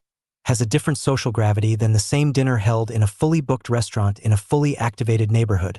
The sense that the people gathering here have chosen this place in full awareness of its between state, that their presence is a statement of commitment to the district's potential rather than a participation in its established vitality, that the gathering itself is a small act of the activation that the district's Erie condition is waiting for. The Erie is, in this sense, not merely a quality of the district that the transition district must work with and eventually move beyond. It is an active contributor to the transition district's program, an atmospheric resource that amplifies the effectiveness of every element of the weekly metabolism, that deepens the mythological resonance of every gathering and every production and every exchange that occurs within its influence, and that produces, in the people who inhabit it through the founding period, a specific quality of shared experience that will constitute the foundation of the community's collective identity long after the district has moved through the between time and arrived at whatever more fully inhabited state the second phase produces. The Erie will not persist forever. The between time resolves. The between state of the district will, through the accumulated operation of the transition district's program and the growing density of its community and the increasing legibility of its identity, gradually lose its Erie quality and develop the different, more inhabited, more settled atmospheric quality of a community that knows what it is and is fully engaged in being it. That transition, from the Erie of the between time to the vitality of the arrived state, is the atmospheric arc of the founding period, and it is an arc that the transition district should inhabit fully and consciously rather than accelerating past in anxiety to reach the stability of the arrived condition. The founding period is the most atmospherically rich period of any community's life. The Erie is the founding period's distinctive gift. The use of that gift in the programming, in the myth-making, in the community formation, in the governance, in the publication of the governing doctrine, is one of the most important and most time-limited strategic opportunities the second phase contains. The Erie is useful. The Erie is temporary. The combination of these two facts produces the specific urgency of the second phase strategy's founding period, the urgency of using a resource that is available now and will not remain available indefinitely, in the service of building a community whose durability will eventually transcend the between time that made its founding possible. The district that is Erie now will not always be Erie. The community that is founded in the Erie district will carry the Erie, as myth, as founding story, as atmospheric memory, as the specific quality of the beginning that will give the community its distinctive character across all the subsequent periods of its life. The Erie is the gift of the between time to the community that builds itself inside it. The transition district's task is to receive the gift consciously, to use it with the intentionality that any genuinely strategic resource demands, and to transmit it, through the myth-making apparatus and the publication infrastructure and the oral traditions of the founding cohort, into the permanent cultural memory of the community that will eventually, when the between time has resolved and the Erie has given way to the vitality of the arrived state, look back at its own origins and find, in the Erie of the founding period, the most honest and most vivid account of what it was, and why it was worth building, and how it came to be what it eventually became.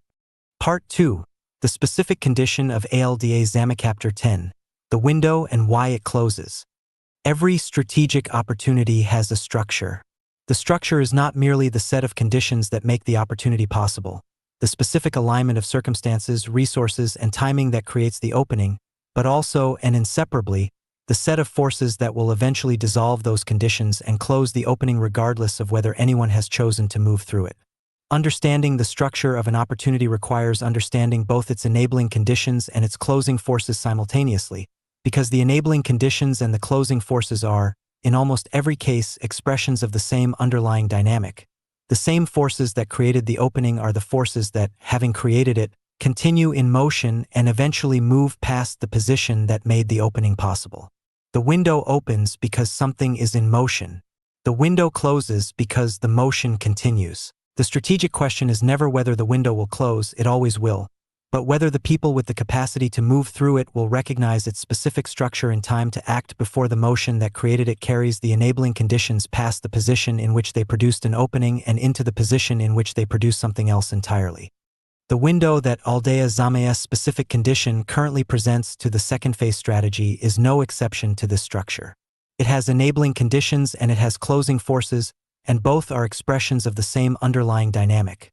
The post-speculative recalibration of the Tulum corridor's development landscape and its interaction with the broader civilizational disruption that is producing the next migration of displaced professionals. The enabling conditions are the ones that the preceding chapters of this handbook have examined at length: the liminal architecture of the district, the eerie atmospheric quality of the between-time, the self-selected founding cohort of the residual population, the stakeholder openness produced by the underperformance of the first-phase commercial logic, the competitive advantage of the liminal condition in the landscape of post-corporate transition geographies, the mythological richness of the founding moment, and the specific convergence of the district's condition with the psychological condition of the arriving transitioning professional.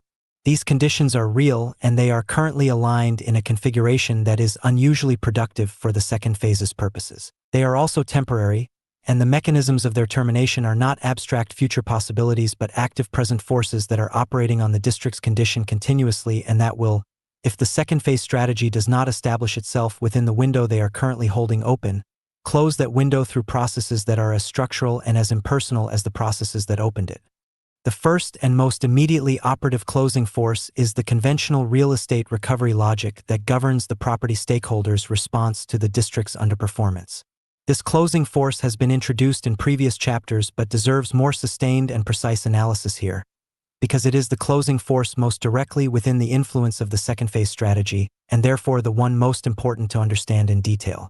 The property stakeholders of ALDEA ZAMÁ, the developers, the individual unit owners, the commercial space landlords, the master plan administrators, are not monolithic in their interests or their decision-making processes, but they share a common structural situation. They have invested capital in a premium development that has not performed at the level their investment thesis anticipated, and they are under continuous pressure from their own financial obligations, from the expectations of their investors and lenders, from the competitive dynamics of the broader Tulum corridor real estate market, to improve the performance of their assets by whatever means the market currently makes available. The market does not, at present, make the second phase transition district strategy available as an option to these stakeholders, because the strategy has not yet been demonstrated, has not yet produced the social proof that would make it legible as a viable alternative to conventional recovery approaches, and has not yet been presented to the stakeholders in the specific language and through the specific framing that would make them receptive to it rather than defensive about it. In the absence of the second phase strategy as a viable and demonstrated option, the conventional recovery logic continues to operate. The continued effort to attract conventional commercial tenants at whatever rent the market will bear, the continued investment in the first phase positioning's cosmetic maintenance, the continued hope that the broader Tulum corridor market will recover to the level that the first phase investment thesis required, and the operation of the conventional recovery logic, even in its current condition of partial and uncertain effectiveness, is itself a closing force on the window the second phase requires. The conventional recovery logic closes the window through several specific mechanisms. The most direct is the reduction of commercial rents to levels that attract tenants from the pool of conventional commercial operators available in the market, operators whose commercial programs are compatible with their ability to pay at those rent levels but not necessarily compatible with the second phase's atmospheric requirements or its community formation needs. Each conventional commercial tenant that occupies a space in the district under the first phase commercial logic is a space that is no longer available for the experimental activation and the pilot node programming that the second phase requires in its founding period. The spaces are finite. The district's commercial inventory is not large enough to absorb significant conventional commercial occupancy at the second phase's expense without compromising the density of available space that the second phase strategy requires to demonstrate its model effectively. The conventional recovery logic and the second phase strategy are, in this respect, competing for the same spatial resource, and the conventional recovery logic has the advantage of being the default option, the approach that requires no new framing, no demonstration of an improved model, and no departure from the established practices of the real estate development industry.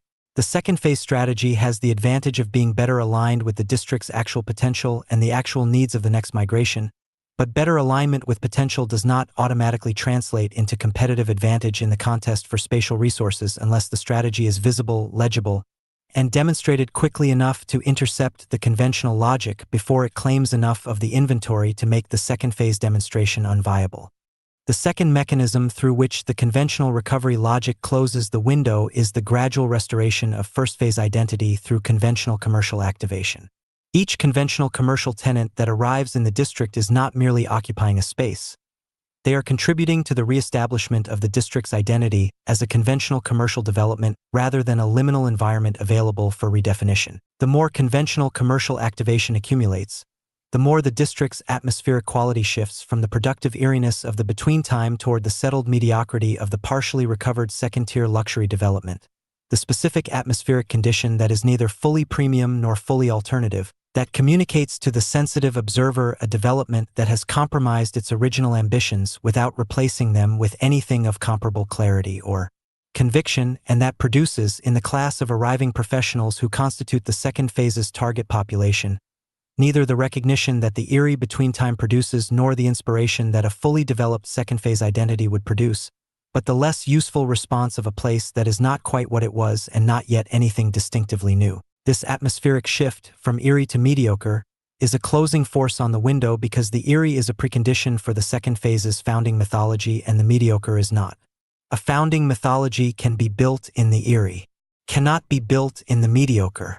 The mediocre is the atmospheric enemy of myth, not because it is actively hostile to mythological ambition but because it is atmospherically indifferent to it, because the mediocre environment does not demand the spatial attention and the honest self-assessment and the mutual recognition that the eerie demands, and therefore does not produce the specific quality of engaged, attentive, myth-generating encounter between the place and the person that the founding period of the transition district requires. The third mechanism is the gradual departure of the residual founding cohort. The people who constitute the self-selected population of initiated practitioners that the preceding chapters have identified as the transition district's most essential human resource are not stationary. They are people of high agency, high mobility, and genuine optionality, people who remain in the district because the district continues to offer something worth remaining for, and who will relocate when that calculus changes. The calculus changes in two directions. If the district moves toward conventional recovery, the specific qualities that made the district worth remaining for, the liminal atmosphere, the productive eeriness, the between-state openness, the sense of genuine possibility for something beyond the first phase commercial logic diminish, and the residual population's reasons for remaining diminish with them.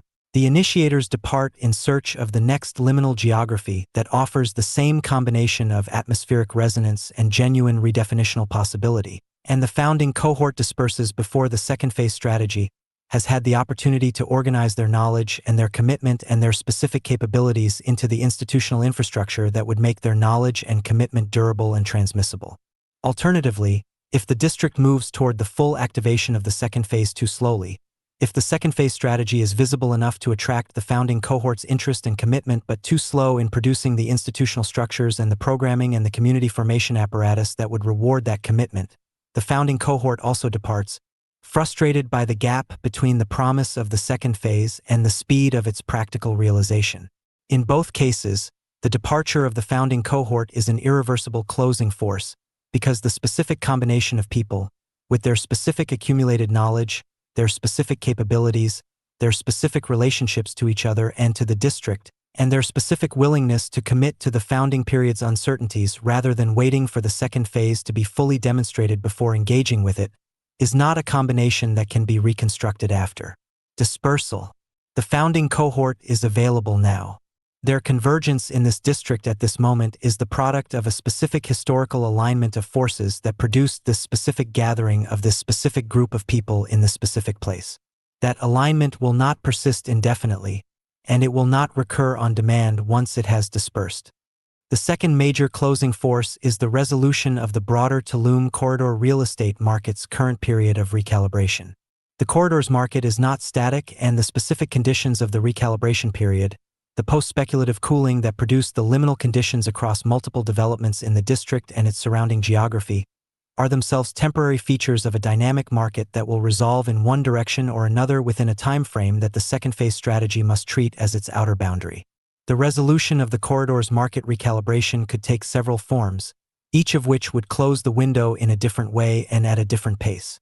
The most benign form, from the second phase's perspective, is a gradual recovery of the premium lifestyle development market driven by the continued growth of the next migration's demand for the specific combination of physical quality, natural environment, and international connectivity that the corridor offers, a recovery that produces rising demand for exactly the kind of premium but purposeful residential and commercial environment that ALDEA ZAMÁ's physical quality makes it capable of providing, and that therefore creates both the stakeholder confidence and the incoming population density that the second phase requires.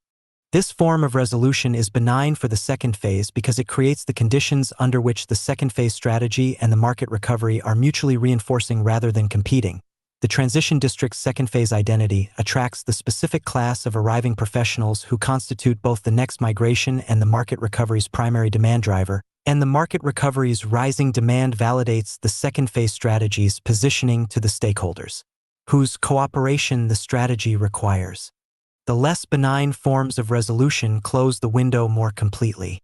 The first is the corridor's capture by the next generation of speculative development capital, the arrival of a new wave of investment, similar in its logic to the wave that produced the first phase, that drives prices back to speculative levels and fills the district's vacant spaces with commercial programs oriented toward the new speculative wave's preferences rather than the next migration's transition needs. This form of resolution eliminates the liminal condition by replacing the productive eeriness of the between time with the frenetic activation of the new speculative peak.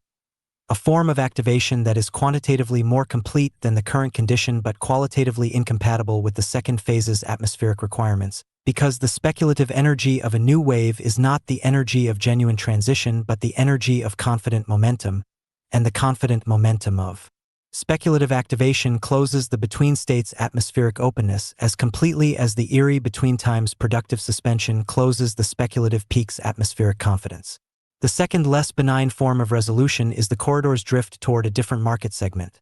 The gradual erosion of the premium positioning as the district's vacancy is filled with mid-market commercial programs that are economically viable at the lower rent levels of a partially recovered premium development, but that are incompatible with both the first phase positioning and the second phase strategy, producing the atmospheric mediocrity described above in a form sufficiently entrenched to resist redefinition. The third major closing force is the development of competitive liminal geographies in the migration landscape. The Tulum corridor is not the only geography in the world currently producing the combination of liminal architectural conditions and incoming professional migration that makes the transition district model viable, and the other geographies are not stationary in their development. As the next migration distributes itself across multiple potential receiving sites, the specific geographies that develop compelling transition infrastructure first, that establish the governing vocabulary, demonstrate the model, and attract the founding cohort before their competitors, will achieve the category-defining positioning that global recognition requires. The Tulum corridor's current advantage is the combination of its specific atmospheric conditions, its international connectivity, its established cultural associations with the post-institutional professional class, and its specific historical moment in the post-speculative recalibration that this handbook has analyzed in detail. These advantages are real and they are significant, but they are not permanent.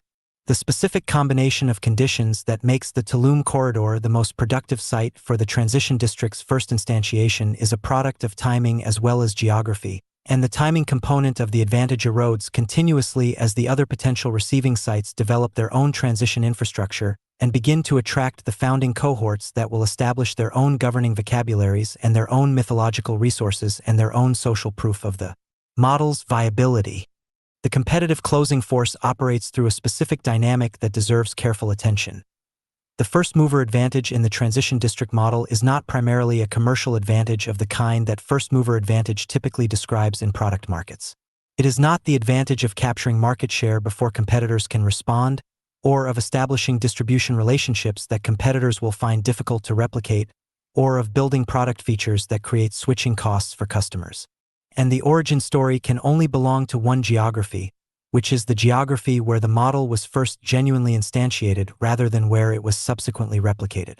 ALDEA ZAMÁ can be that geography. The window during which it can be that geography is not indefinite. And the origin story can only belong to one geography, which is the geography where the model was first genuinely instantiated rather than where it was subsequently replicated. ALDEA ZAMÁ can be that geography. The window during which it can be that geography is not indefinite. The fourth closing force is the most abstract but in some ways the most consequential, the gradual erosion of the specific historical moment that gives the transition district model its cultural urgency. The civilizational disruption described in Part 1 of this handbook, the dissolution of the institutional contract, the AI displacement of the cognitive professional class, the identity crisis of the displaced professional, is the force that makes the transition district model not merely attractive but necessary, and that gives the model the cultural urgency that drives the next migration toward the specific geographies offering genuine transition infrastructure. That urgency is real and it is acute in the present moment, but it is not permanent in its current form. Historical moments of acute civilizational disruption do not remain acute indefinitely. They either resolve into new stable configurations, the disruption produces its adaptive response, the displaced population develops new operating architectures, the institutional landscape reconstructs itself in forms compatible with the new technological conditions, or they escalate into forms of disruption more severe than the transition district model is designed to address. In either case, the specific form of urgency that currently drives the next migration toward transition infrastructure will change, and the model's cultural resonance will change with it. The transition district built at the peak of the urgency, in the specific historical moment when the dissolution of the institutional contract is most acutely felt by the most capable and most mobile segment of the professional class, is the transition district that defines the model and captures the global recognition that the model's first instantiation can claim. The transition district built after the urgency has resolved or escalated will be built for different conditions by a different migration for different purposes, and its relationship to the model will be the relationship of the follower to the original rather than the original to what follows. These four closing forces, the conventional real estate recovery logic, the resolution of the corridor markets recalibration, the development of competitive liminal geographies, and the erosion of the specific historical moment's urgency, are not independent. They interact and amplify each other in ways that make the effective window of the second phase strategy shorter than any single closing force would make it.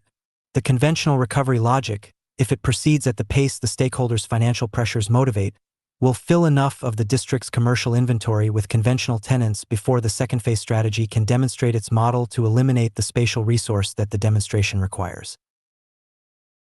The corridor markets recalibration, if it resolves in the direction of either new speculative activation or sustained mid-market drift, will eliminate the liminal atmospheric conditions that the second phase's founding period requires before the founding cohort has had the opportunity to generate the mythological content and the community formation that would survive the atmospheric shift.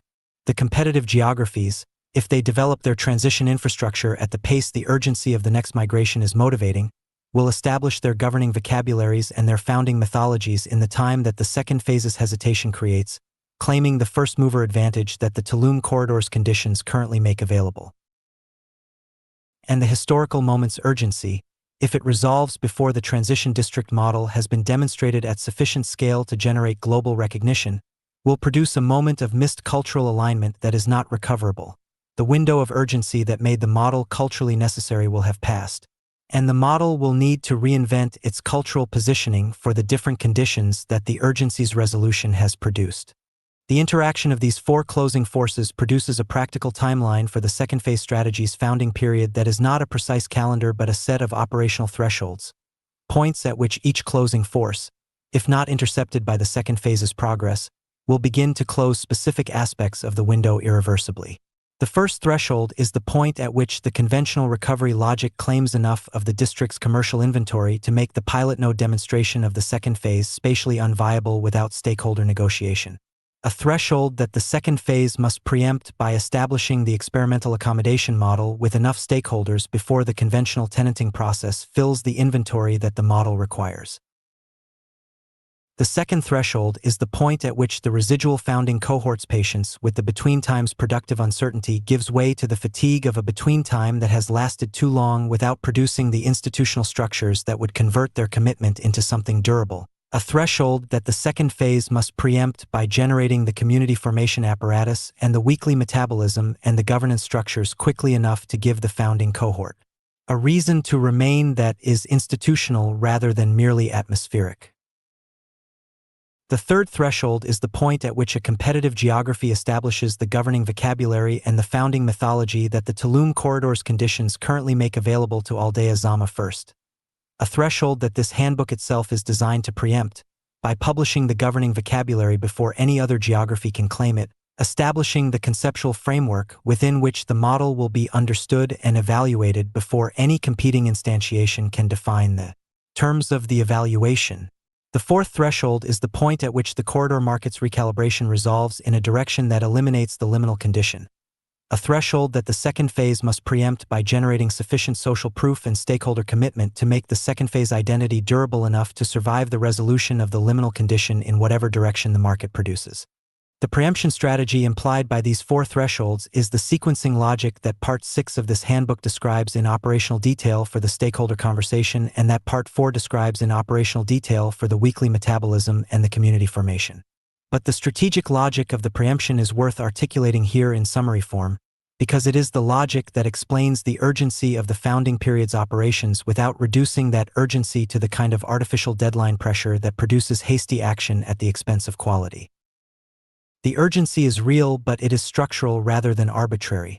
It arises from the specific mechanics of the closing forces and their interaction, and the appropriate response to it is not acceleration at any cost but strategic prioritization of the actions that intercept the closing forces at the points where they are most immediately threatening while maintaining the quality and the integrity of the second phase model that makes the window worth moving through in the first place. The actions that most urgently intercept the closing forces, in the order of their temporal priority, are the following. First, the publication of the governing vocabulary, the establishment of the conceptual framework, the doctrine, the founding narrative, and the operational language through which the transition district model is understood and evaluated, must precede all other actions because it is the action that claims the first-mover advantage at the intellectual level, that makes the model legible to the stakeholders and the founding cohort and the global audience before any competing geography can. Establish a competing vocabulary. This handbook is that publication. Its existence before the second phase has been fully executed is not premature but strategically necessary. The intellectual territory must be claimed before the physical territory can be activated, because the intellectual territory is the precondition for the physical territory's activation, making the kind of cultural claim that global recognition requires. Second, the initiation of the seeding phase, the informal cultural programming, the community formation gatherings, the pilot node activations in whatever spaces are currently available, must begin immediately, before the conventional recovery logic claims the spatial inventory and before the founding cohort's patience with the atmospheric uncertainties of the between time reaches its practical limits. The seeding phase does not require stakeholder agreement, formal institutional structures, or significant capital investment. It requires the commitment of the founding cohort and the initiative of the people who have read this handbook and recognized the specific convergence of conditions it is describing and understood that the recognition itself is the beginning of the response. Third, the stakeholder conversation must be initiated within the window created by the seeding phase's initial social proof, approached not prematurely, before the demonstration has generated the evidence that the conversation requires, but not delayed past the point at which the conventional recovery logic has claimed enough inventory to make the experimental accommodation model unviable without significant conflict. The window is open. The statement is not rhetorical.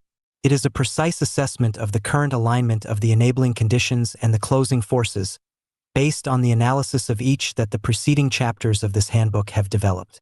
The enabling conditions are at or near their maximum productive alignment. The closing forces are active and moving. The window that their current relationship produces is measurable in months rather than years, not because the second phase must be completed within months, but because the specific conditions that make the founding period's atmosphere and the stakeholder openness and the founding cohort's presence available simultaneously are conditions that will not persist beyond a certain point regardless of anyone's preferences about the pace of the transition. What must happen within months is not the completion of the second phase. The second phase's full development will take years, but the establishment of the founding period's institutional structures in sufficient form to be durable, the governing vocabulary published and in circulation, the seeding phase active and generating social proof, the founding cohort organized around the weekly metabolism and the community formation apparatus, and the first stakeholder conversations producing the first experimental accommodation agreements that give the second phase the spatial resource it requires to demonstrate its model. These are not the full achievement of the second phase. They are the specific set of founding acts that must occur within the window to make the full achievement of the second phase possible after the window has closed. The window closes not with a dramatic event but with the gradual accumulation of small closures, the conventional tenant who takes the space that was being held for the pilot node, the founding cohort member who relocates to the next liminal geography because the second phase's institutional structures have not yet given them a reason to stay, the competitive geography that publishes its own version of the governing vocabulary and claims the intellectual first-mover advantage that the hesitation of the Tulum corridor strategy created.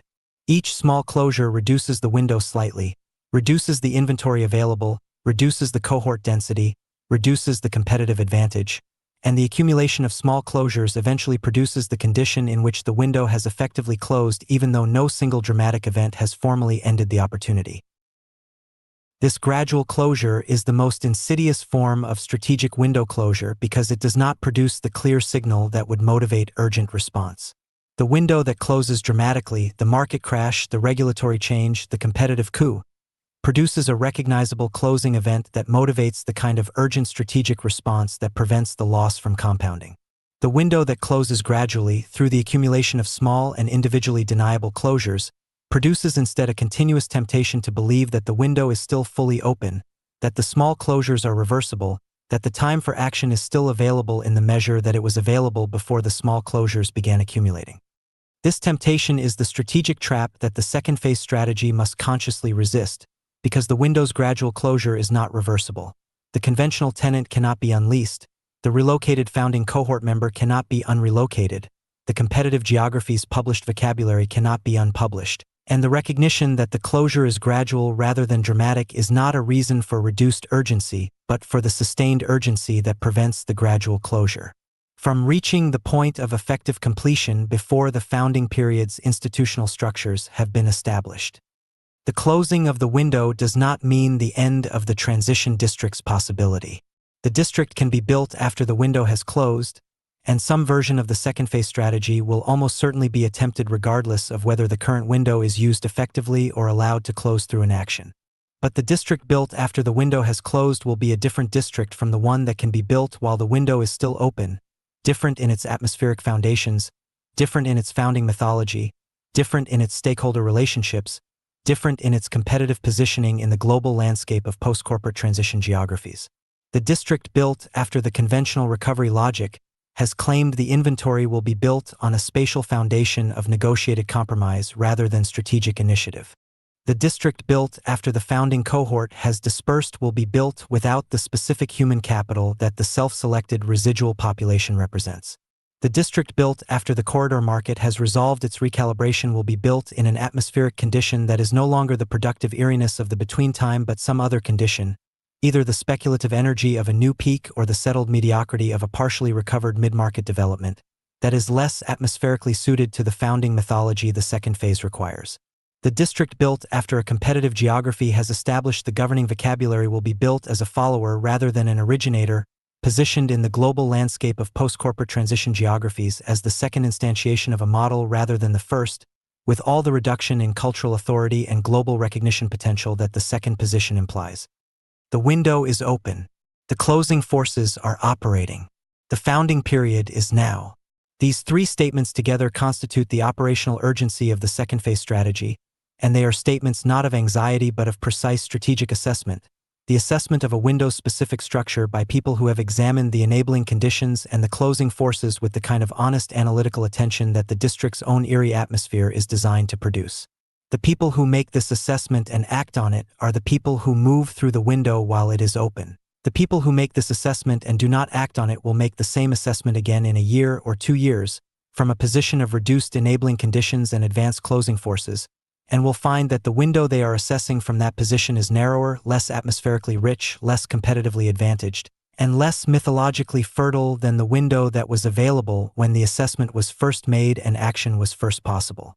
The window does not wait.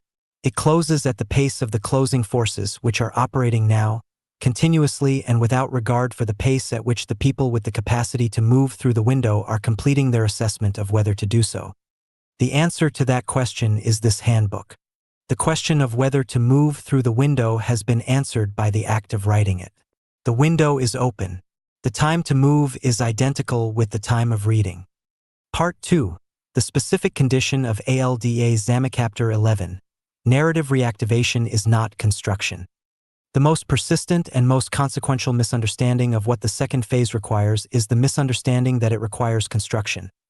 That the transformation of ALDEA ZAMÁ from a partially activated premium development into the first globally recognized post-corporate transition district is primarily a physical project, a matter of building new facilities or renovating existing ones or installing new infrastructure or redesigning the spatial organization of the built environment in ways that make it better suited to the transition district's programmatic requirements.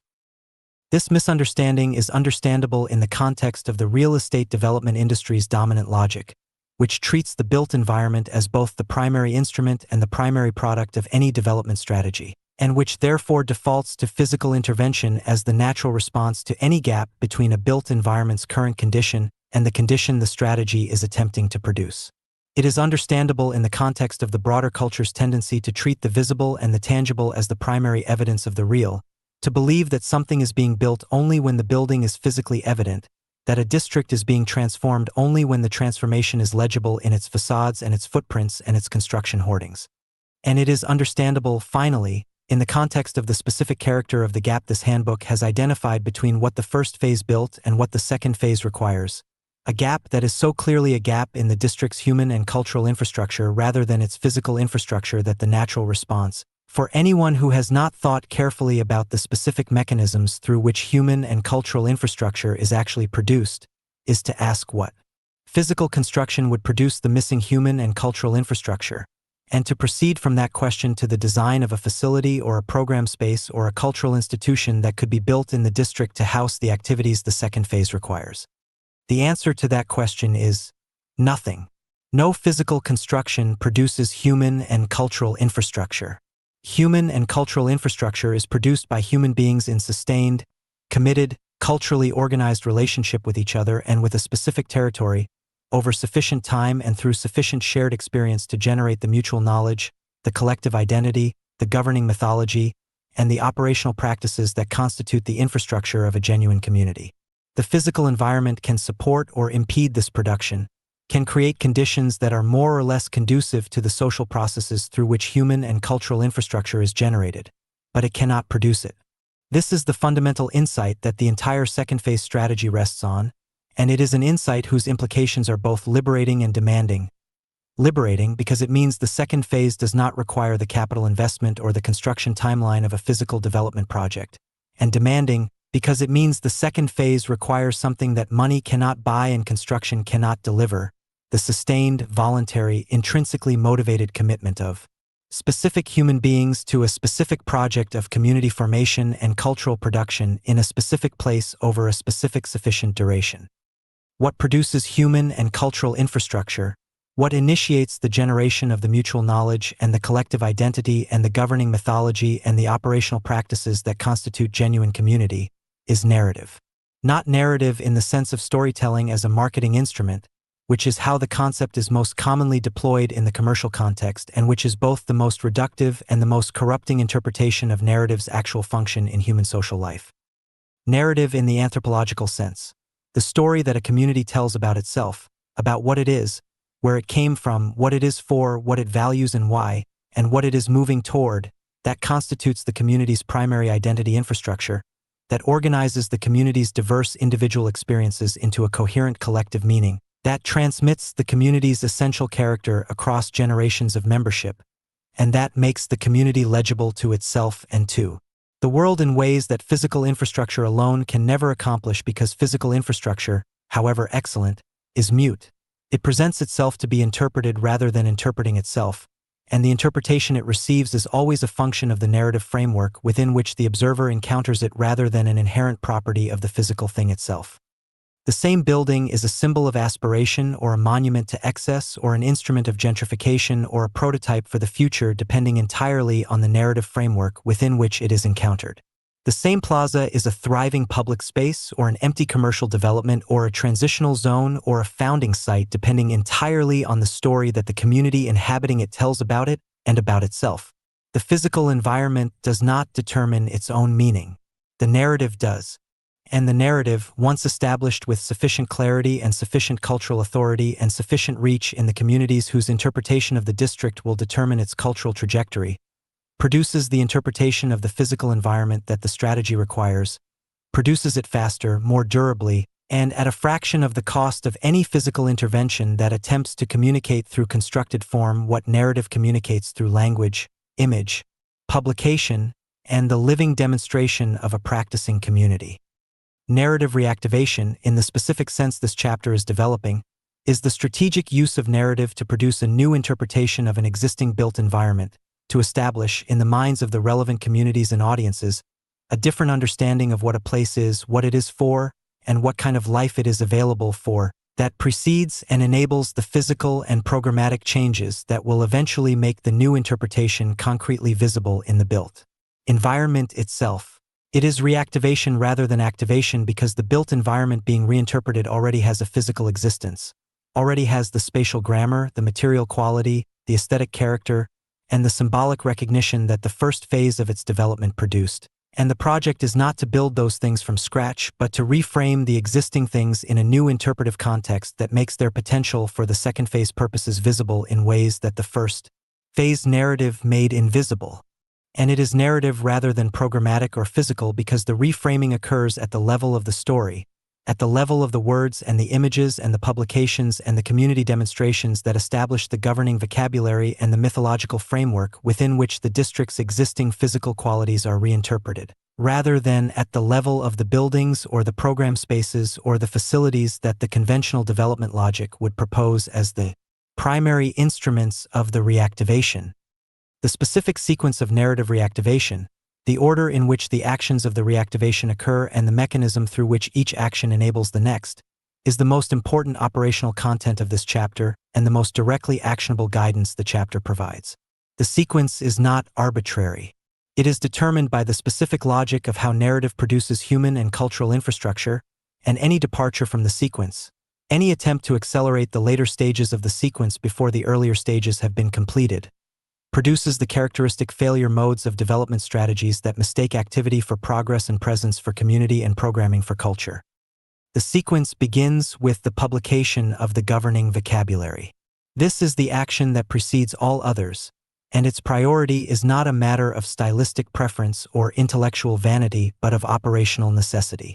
The governing vocabulary is the set of concepts, terms, framings, and interpretive frameworks through which the district's identity and purpose are articulated and through which every subsequent action of the second phase is understood by the founding cohort, by the property stakeholders, by the global audience of transitioning professionals who will eventually constitute the district's reputation, and by the cultural and intellectual communities whose engagement with the model will determine whether it achieves the global recognition that the strategy is aiming for. Without the governing vocabulary in place, without the specific language through which the transition district model is defined and distinguished from the adjacent models it might be confused with, every subsequent action of the second phase is subject to misinterpretation, and the misinterpretation accumulates in ways that are difficult to correct after the fact, because narrative, once established in the minds of the relevant audiences, is more resistant to correction than physical infrastructure is to renovation. The governing vocabulary must therefore be published before the actions it describes are fully executed, because the publication of the vocabulary is what makes the subsequent actions legible as instances of the model rather than as ad hoc programming decisions whose relationship to a coherent strategic vision is not apparent. This handbook is the publication of the governing vocabulary.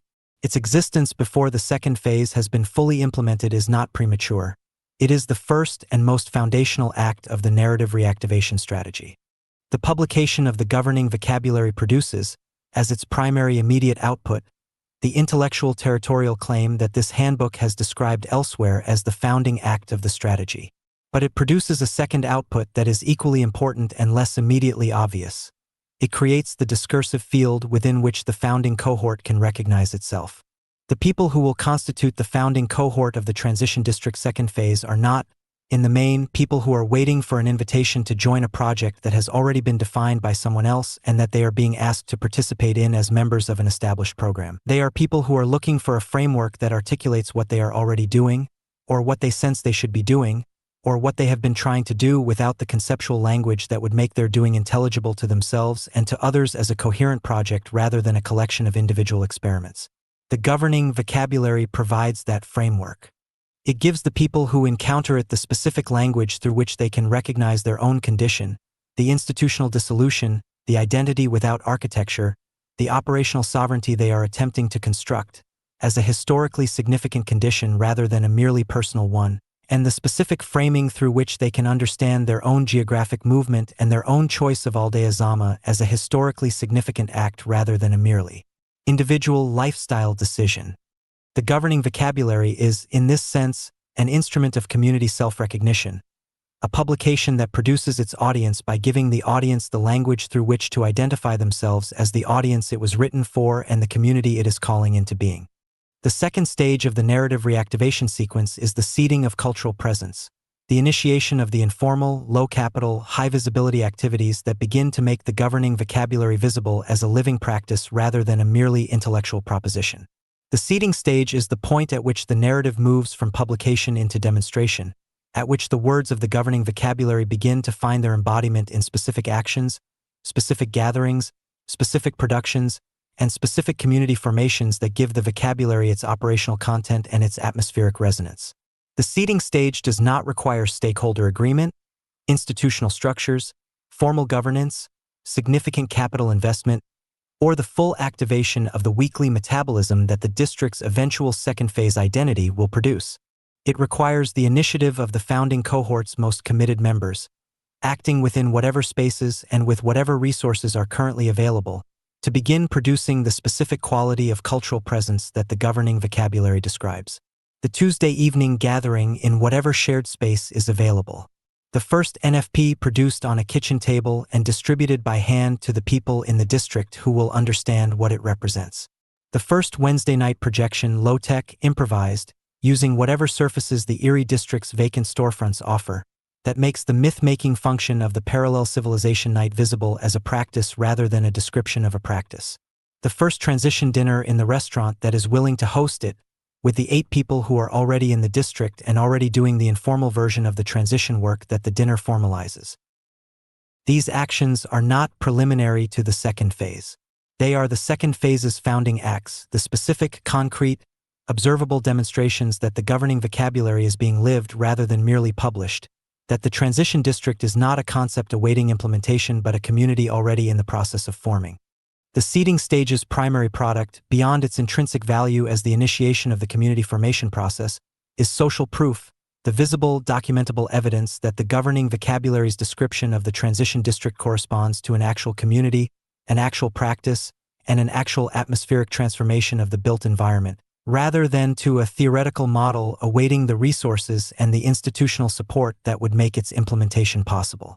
The social proof generated by the seeding stage is the instrument through which the narrative reactivation strategy engages the property stakeholders, the landlords, the plaza administrators, the master plan managers, whose cooperation the third stage of the sequence requires.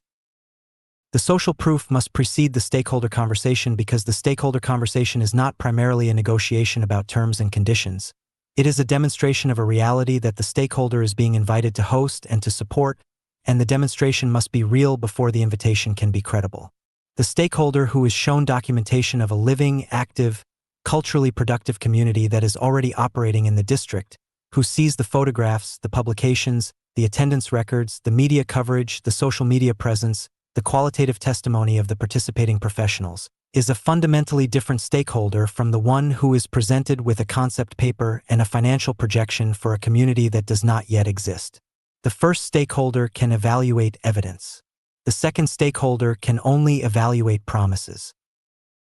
Evidence is vastly more persuasive than promises when the promise being made is as unconventional as the transition district model, because the stakeholder's primary uncertainty is not whether the model is theoretically coherent. A well-written concept paper can make any model seem theoretically coherent, but whether the model corresponds to a genuine demand that genuinely capable people will actually act on rather than merely express appreciation for in principle. The third stage of the narrative reactivation sequence is the stakeholder negotiation, the formal engagement with the property stakeholders to secure the experimental accommodation arrangements that the second phase requires for its programmatic development. This stage is described in operational detail in Part 6 of this handbook, but its position in the narrative reactivation sequence deserves emphasis here. It is the third stage rather than the first because the narrative and the social proof must precede it, and it is a negotiation rather than a petition because the narrative and the social proof give the second phase strategy a position of demonstrated value rather than theoretical aspiration from which to engage the stakeholders. The negotiation is not about convincing the stakeholders to believe in a concept. It is about offering the stakeholders the opportunity to formally host and support a reality that is already demonstrably producing the outcomes: cultural activation, foot traffic, media visibility, atmospheric improvement, narrative prestige, that the stakeholders need their assets to produce.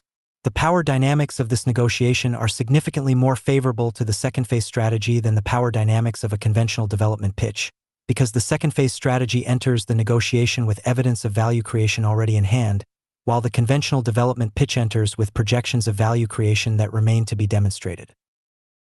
Evidence is more powerful than projection in any negotiation where the counterparty is sophisticated enough to discount projections appropriately, and the property stakeholders of a premium development that has underperformed its projections are, by definition, people who have had experience of the gap between projection and outcome and who will apply the appropriate discount to any subsequent projection they are presented with. The fourth stage is the formalization and scaling of the weekly metabolism, the establishment of the programmatic infrastructure described in Part 4 of this handbook in its full, publicly recognizable form, with the institutional structures and the governance arrangements and the community formation apparatus that convert the seeding phase's informal cultural presence into the second phase district's definitive operational identity. This stage is enabled by the stakeholder agreements secured in the third stage and by the founding cohort density that the seeding phase's community formation has produced, and it produces, as its primary output, the district's claim to genuine second phase identity. The point at which the narrative reactivation has produced sufficient embodied reality to shift from a strategy being executed to an identity being inhabited. The transition between these two conditions is the most important inflection point in the narrative reactivation sequence, and it is the point at which the governing vocabulary shifts from a description of what the district is becoming into a description of what the district is, from a prospective account of a future condition into a retrospective account of a present reality. This shift does not happen on a scheduled date.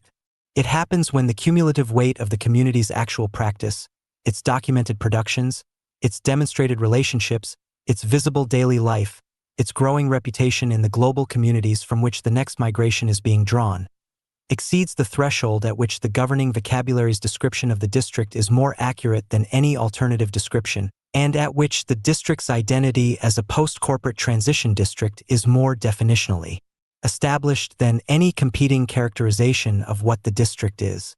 The fifth stage, which is less a discrete stage than an ongoing condition that the preceding stages produce and that the second phase maintains in perpetuity, is the generation of the global reputation that the strategy's title claims, the first globally recognized post-corporate transition district. This reputation is not achieved through a marketing campaign, though communication strategy is a component of the actions that generate it.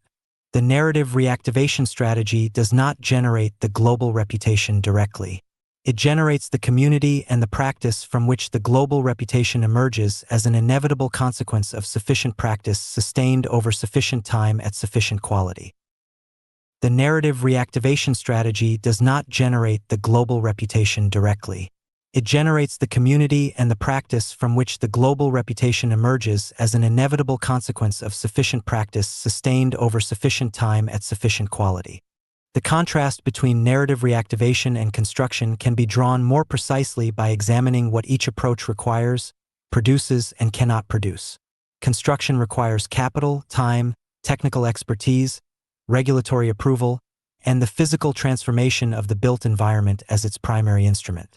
It produces new or renovated spaces that can support the activities of the second phase's program, that communicate through their physical qualities the identity and the values of the second phase, and that create the material conditions for the community and cultural production infrastructure that the second phase requires.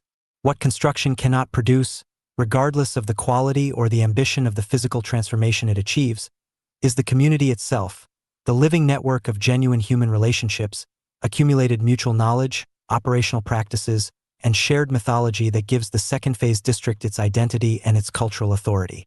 A purpose-built facility for the transition district's activities is a more convenient vessel for those activities than the improvised spaces of the seeding phase. It is not a more legitimate vessel.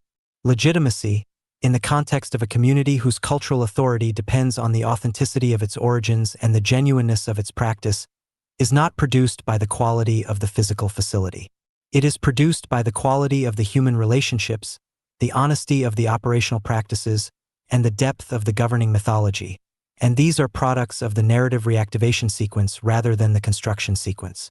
Narrative reactivation requires the governing vocabulary, the founding cohort, the seeding of cultural presence, the social proof generation, the stakeholder negotiation, and the formalization of the weekly metabolism.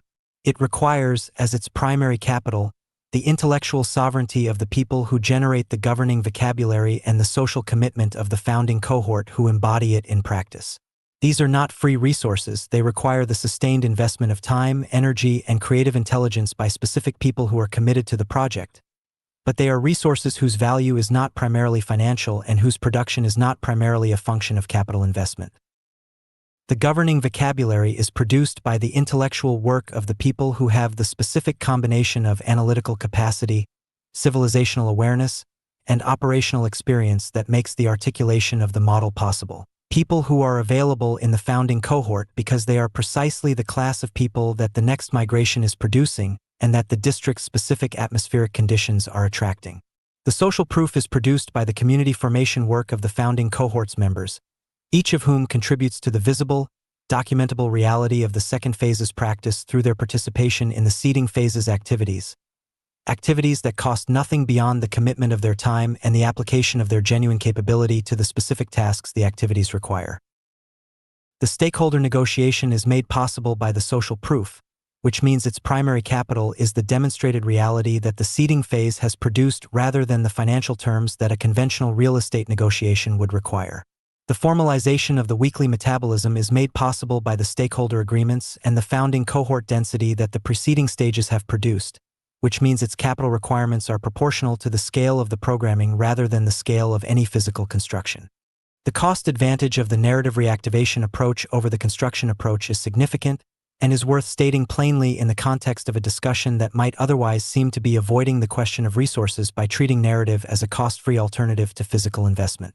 Narrative reactivation is not cost-free.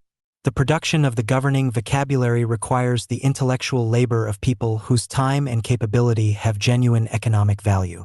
The seeding phase requires the material resources, however modest, of the initial programmatic activities. The stakeholder negotiation requires the professional capacity to navigate complex institutional conversations with sophisticated counterparties. The formalization of the weekly metabolism requires the operational investment of establishing and maintaining the programming infrastructure that the metabolism requires.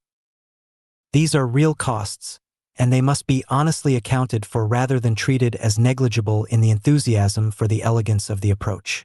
But they are costs of a different order of magnitude from the costs of physical construction, and they are costs that can be met in the founding period through the combination of the founding cohort's contributed labor, the modest material resources of early-stage programming, and the experimental accommodation arrangements that the stakeholder negotiation produces, arrangements that provide the spatial resource the strategy requires at below-market cost in exchange for the atmospheric and reputational value that the second phase's cultural presence generates for the stakeholders' assets. The durability advantage of the narrative reactivation approach is equally significant and perhaps more important in the long run.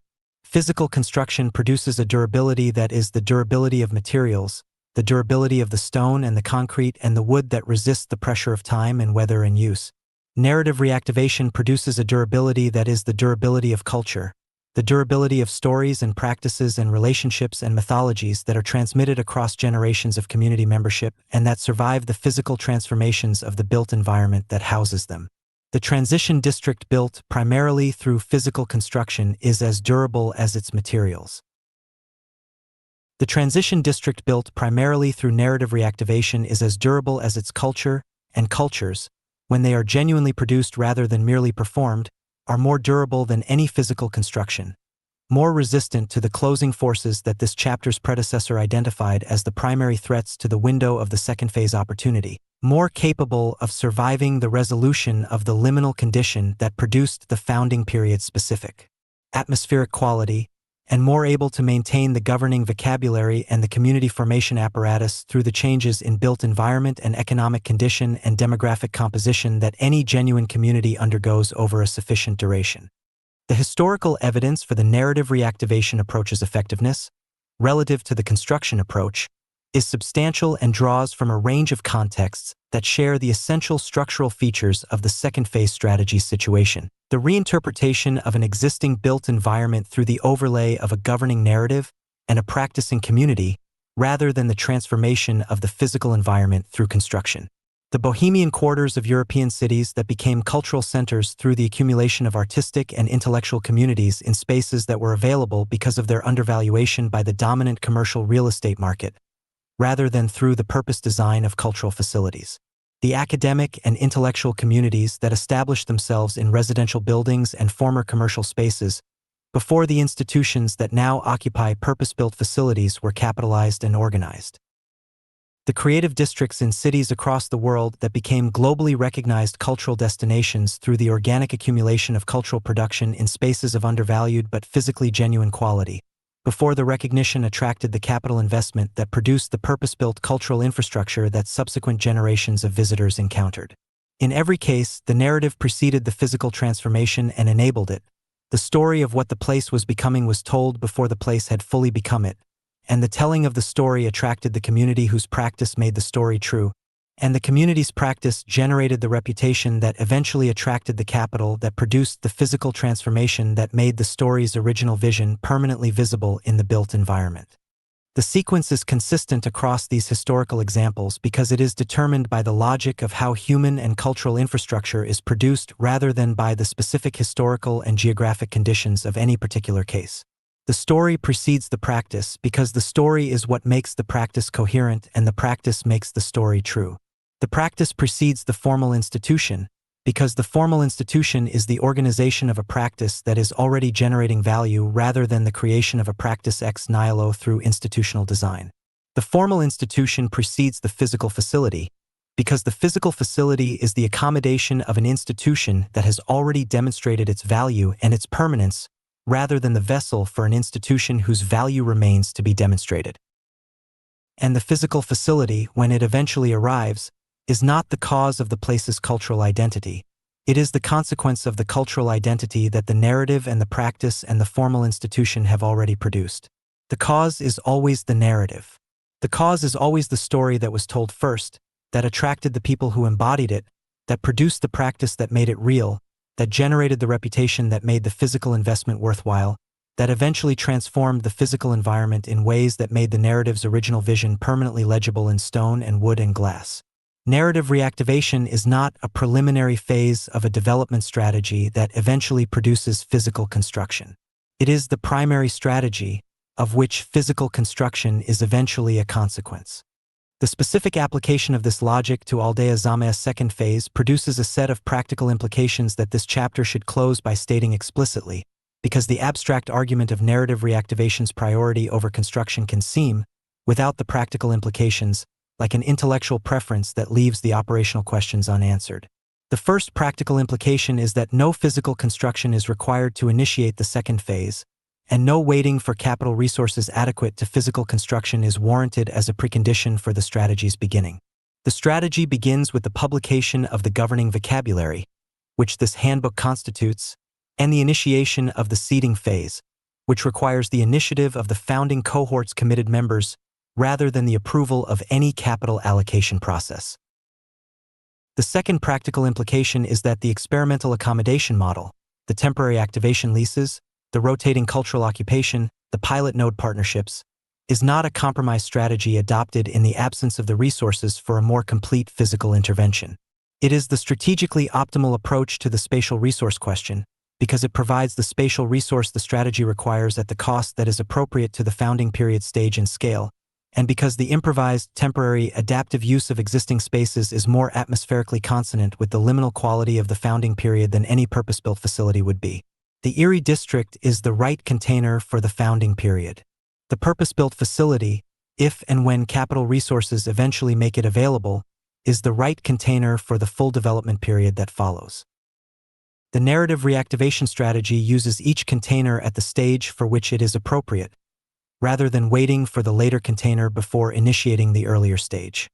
The third practical implication is that the primary investment of the second phase's founding period is the investment of intellectual and creative labor in the production of the governing vocabulary and the cultural content of the seeding phase, the writing, the publication, the programming, the community formation, the social proof documentation, rather than the investment of capital in physical transformation. This means the founding period's most critical resource constraint is not financial but human. Not the availability of capital, but the availability of the specific people whose intellectual and creative labor can produce the governing vocabulary and the cultural content that the narrative reactivation requires. The founding cohort is therefore the second phase's primary resource, and the attraction, the retention, and the productive organization of the founding cohort is the second phase's primary resource management challenge. Physical capital can be secured after the founding cohort has been assembled and the narrative has been established and the social proof has been generated. The founding cohort cannot be assembled after the window has closed. The sequencing of the resource investment must reflect this priority. The fourth practical implication is that the physical transformation of the district's built environment, the renovation of the existing spaces, the development of the purpose-built facilities, the investment in the physical infrastructure that the full development period of the transition district will eventually require, is an output of the narrative reactivation strategy rather than an input to it. The physical transformation will happen, and it will happen at a scale and quality appropriate to the district's second phase identity, when the narrative reactivation has produced sufficient cultural authority and sufficient demonstrated value to attract the capital investment that the physical transformation requires. That capital will not be attracted by a concept paper and a financial projection. It will be attracted by the visible, documented, globally recognized reality of a practicing community that has built, through the narrative reactivation approach, the kind of cultural identity and reputational position that makes the physical investment in its continuation and expansion an obviously productive deployment of capital. The physical transformation is the harvest of the narrative reactivation's cultivation. The cultivation must come first. This is not a romantic preference for process over outcome.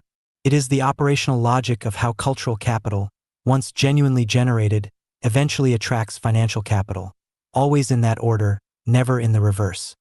The final practical implication, and the one this chapter will close with because it is the implication most directly relevant to the reader of this handbook in their capacity as a potential participant in the second phase's founding period, is this.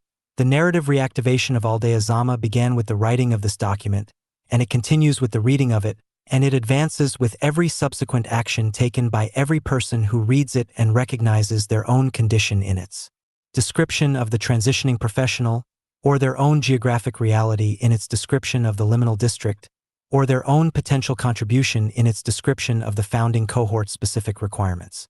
The narrative reactivation does not require a starting gun. It does not require an institutional authorization or a capital allocation or a stakeholder agreement or a construction permit. It requires people, specific people with specific capabilities in a specific place at a specific moment in the history of the professional world and the history of this specific district, to recognize the governing vocabulary as the articulation of what they are already attempting to build, and to act on that recognition with the specific contributions that their specific capabilities make available. The recognition is the beginning of the community formation. The community formation is the beginning of the cultural production. The cultural production is the beginning of the social proof. The social proof is the beginning of the stakeholder conversation. The stakeholder conversation is the beginning of the formal second phase program. The formal second phase program is the beginning of the global reputation. The global reputation is the beginning of the physical transformation. The physical transformation is the visible evidence of the narrative reactivation's completion. And the narrative reactivation's completion is the beginning of the story that the founding mythology will tell about how the district became what it eventually was. A story that begins, as all the most consequential stories do, with a specific group of specific people who recognize something in a specific place at a specific moment, and chose to build on the recognition rather than waiting for someone else to build the facility in which the recognition could be comfortably housed. The facility is not the beginning. The recognition is the beginning. The recognition has occurred.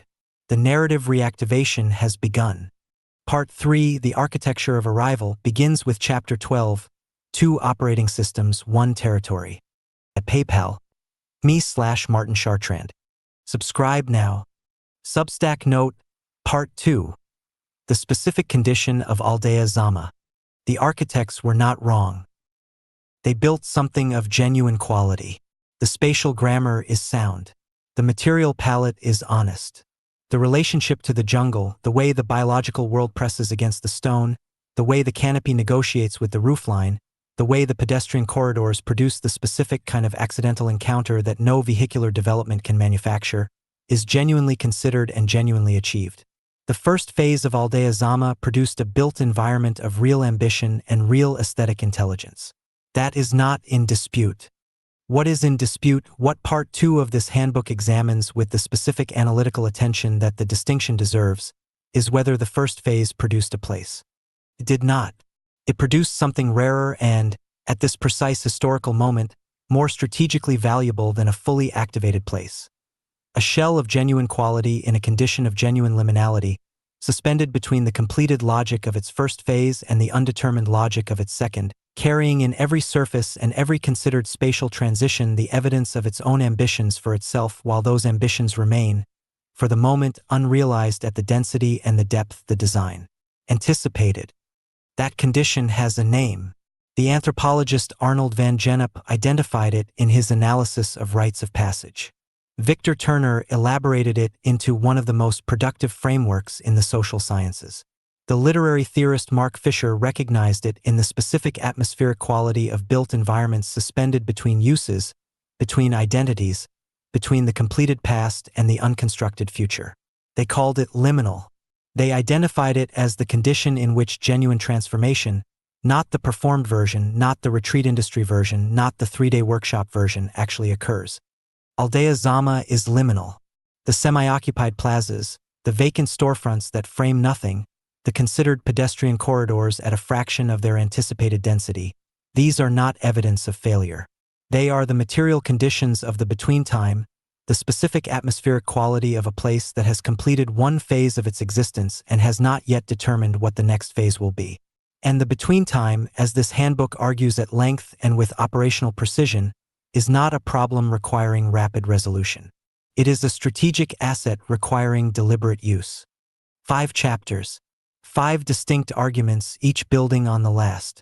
What was built and what was not, the precise anatomy of the gap between the first phase's genuine physical achievements and its structural failure to produce the organism that the shell was designed to house. Liminal architecture as strategic condition, why the between state of the district is more valuable for the second phase's purposes than either full activation or confirmed decline would be, and why no purpose-built transition facility could replicate the specific atmospheric quality that the liminal condition produces.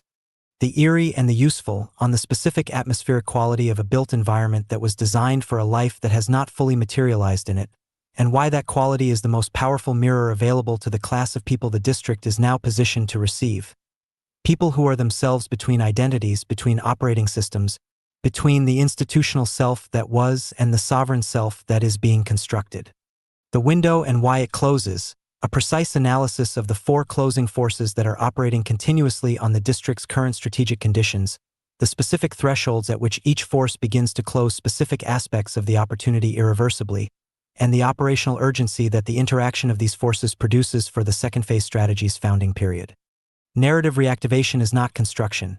The argument that the transformation of ALDEA ZAMÁ into the first globally recognized post-corporate transition district is not primarily a physical project, that no construction produces human and cultural infrastructure, and that the correct sequence, governing vocabulary first, cultural seeding second, stakeholder negotiation third, programmatic formalization fourth, physical transformation last, is determined not by preference but by the irreversible logic of how cultural capital generates the conditions under which financial capital eventually follows. The shell is sound. The organism is what comes next. The organism is not built. It is grown by specific people in a specific place at a specific moment, through the specific combination of narrative and practice and community formation and cultural production that converts a beautiful and partially hollow luxury development into the founding site of the civilization that comes after the one that just stopped honoring its contracts. Part 2 is available now. The handbook continues. The narrative reactivation has begun. The evidence is the document you are reading. Pirate first. Ex post. The architects built the shell. The shell is sound. What was never built, the community, the myth, the metabolism, the governance, the theory of itself. You cannot construct these things. You can only grow them. That is what narrative reactivation means. And it begins before the first shovel. Pirate first. Hashtag string. Hashtag narrative reactivation, hashtag liminal architecture, hashtag ALDEA ZAMÁ, hashtag Tulum, Mexico, hashtag pirate first, hashtag MXTM, hashtag sovereign doctrine, hashtag post-corporate, hashtag civilizational transition, hashtag the eerie, hashtag between time, hashtag liminal space, hashtag built environment, hashtag urban reactivation, hashtag post-speculative, hashtag second phase, hashtag founding mythology, hashtag community formation, hashtag transition district, hashtag the shell and the organism, hashtag strategic window, hashtag window closing, hashtag narrative first, hashtag culture before capital, hashtag governing vocabulary, hashtag intellectual sovereignty, hashtag publishing as territorial capture, hashtag sovereign publishing, hashtag pirate first doctrine, hashtag MXTM handbook, hashtag sovereign doctrine series, handbook I, hashtag operational sovereignty, hashtag dream validation, hashtag dreamcatcher protocol, hashtag post nomad, hashtag digital nomad era, hashtag next migration, hashtag displaced professionals, hashtag identity without architecture, hashtag institutional dissolution, hashtag AI displacement, hashtag post-corporate life, hashtag future of work, hashtag civilizational infrastructure, hashtag frontier economy, hashtag liminal community, hashtag founding cohort, hashtag initiated versus initiated, hashtag guild dynamics, hashtag layered initiation, hashtag territorial identity, hashtag spatial attention, hashtag environmental sci. Ecology, hashtag place matters, hashtag geography is not optional, hashtag Riviera Maya, hashtag Tulum corridor, hashtag Selva ZAMÁ Tulum, hashtag jungle city, hashtag Yucatan Peninsula, hashtag Mexico Caribe, hashtag post-tourism, hashtag cultural activation, hashtag atmospheric design, hashtag myth infrastructure, hashtag collective mythology, hashtag speculative futures, hashtag world building, hashtag parallel civilization, hashtag super earth, hashtag NFP, hashtag non-fungible publication, hashtag substack writer, hashtag manifesto economy, hashtag doctrine writing, hashtag creative residency, hashtag sovereign creator, hashtag independent publishing, hashtag high agency life, hashtag build something real, hashtag the between time, hashtag the eerie and the useful, hashtag window of opportunity, hashtag strategic urgency, hashtag first mover advantage, hashtag governing narrative, hashtag civilizational design, hashtag post-institutional, hashtag operational redesign, hashtag founder mindset, hashtag community as infrastructure, hashtag myth as infrastructure, hashtag narrative as infrastructure, hashtag culture precedes capital, hashtag the organism is next, hashtag handbook series, hashtag sovereign doctrine I. Discussion about this episode. Comments. Restex. Recent episodes. Part 1, the Post-Corporate Transition District. 18 hours ago, MXTM aka Pirate 1 or VJ Tsunami X. Premises. Le Premier District de Transition Post-Corporatif Mondialement Reconnu. May 24th. Premises. El Primer Distrito de Transición Post-Corporativa Reconocido Globalmente. May 24th. Premises. The first globally recognized post-corporate transition district. The Author Farm. May 22nd. The Sovereign Authorship Dowry. May 22nd. They want your ghost, shackled to the farm while they optimize the host. We pirate first, own the stack, build infrastructure, take it back. The Author Farm. Why Amazon wants your ghost more than your book. MXTM aka Pirate 1 or VJ Tsunami X. May 22, 2026. There is a misunderstanding still circulating among creators, writers, filmmakers, podcasters, content strategists, and the poor damn souls still calling themselves influencers. They think the platform is buying their work. It isn't. The platform is buying behavioral dependency. Your book was never the product. You were. And now even you are being deprecated. The real asset was always the training residue left behind by your attempts to remain visible. Every upload, every metadata field, every audience interaction, every optimization decision, every thumbnail adjustment, every SEO compromise, every engagement-calibrated sentence fragment. The term content creator deserved extinction anyway. Michelangelo was not a content creator. Neither was Borges. Neither was Basquiat. And neither are you. At least not yet. The printing press is quietly returning from exile. The archive is becoming political again. And somewhere beneath the cloud layer, paper waits patiently like a dormant weapon. The old pirates understood something Silicon Valley forgot. If you cannot leave with your cargo, you never own the ship.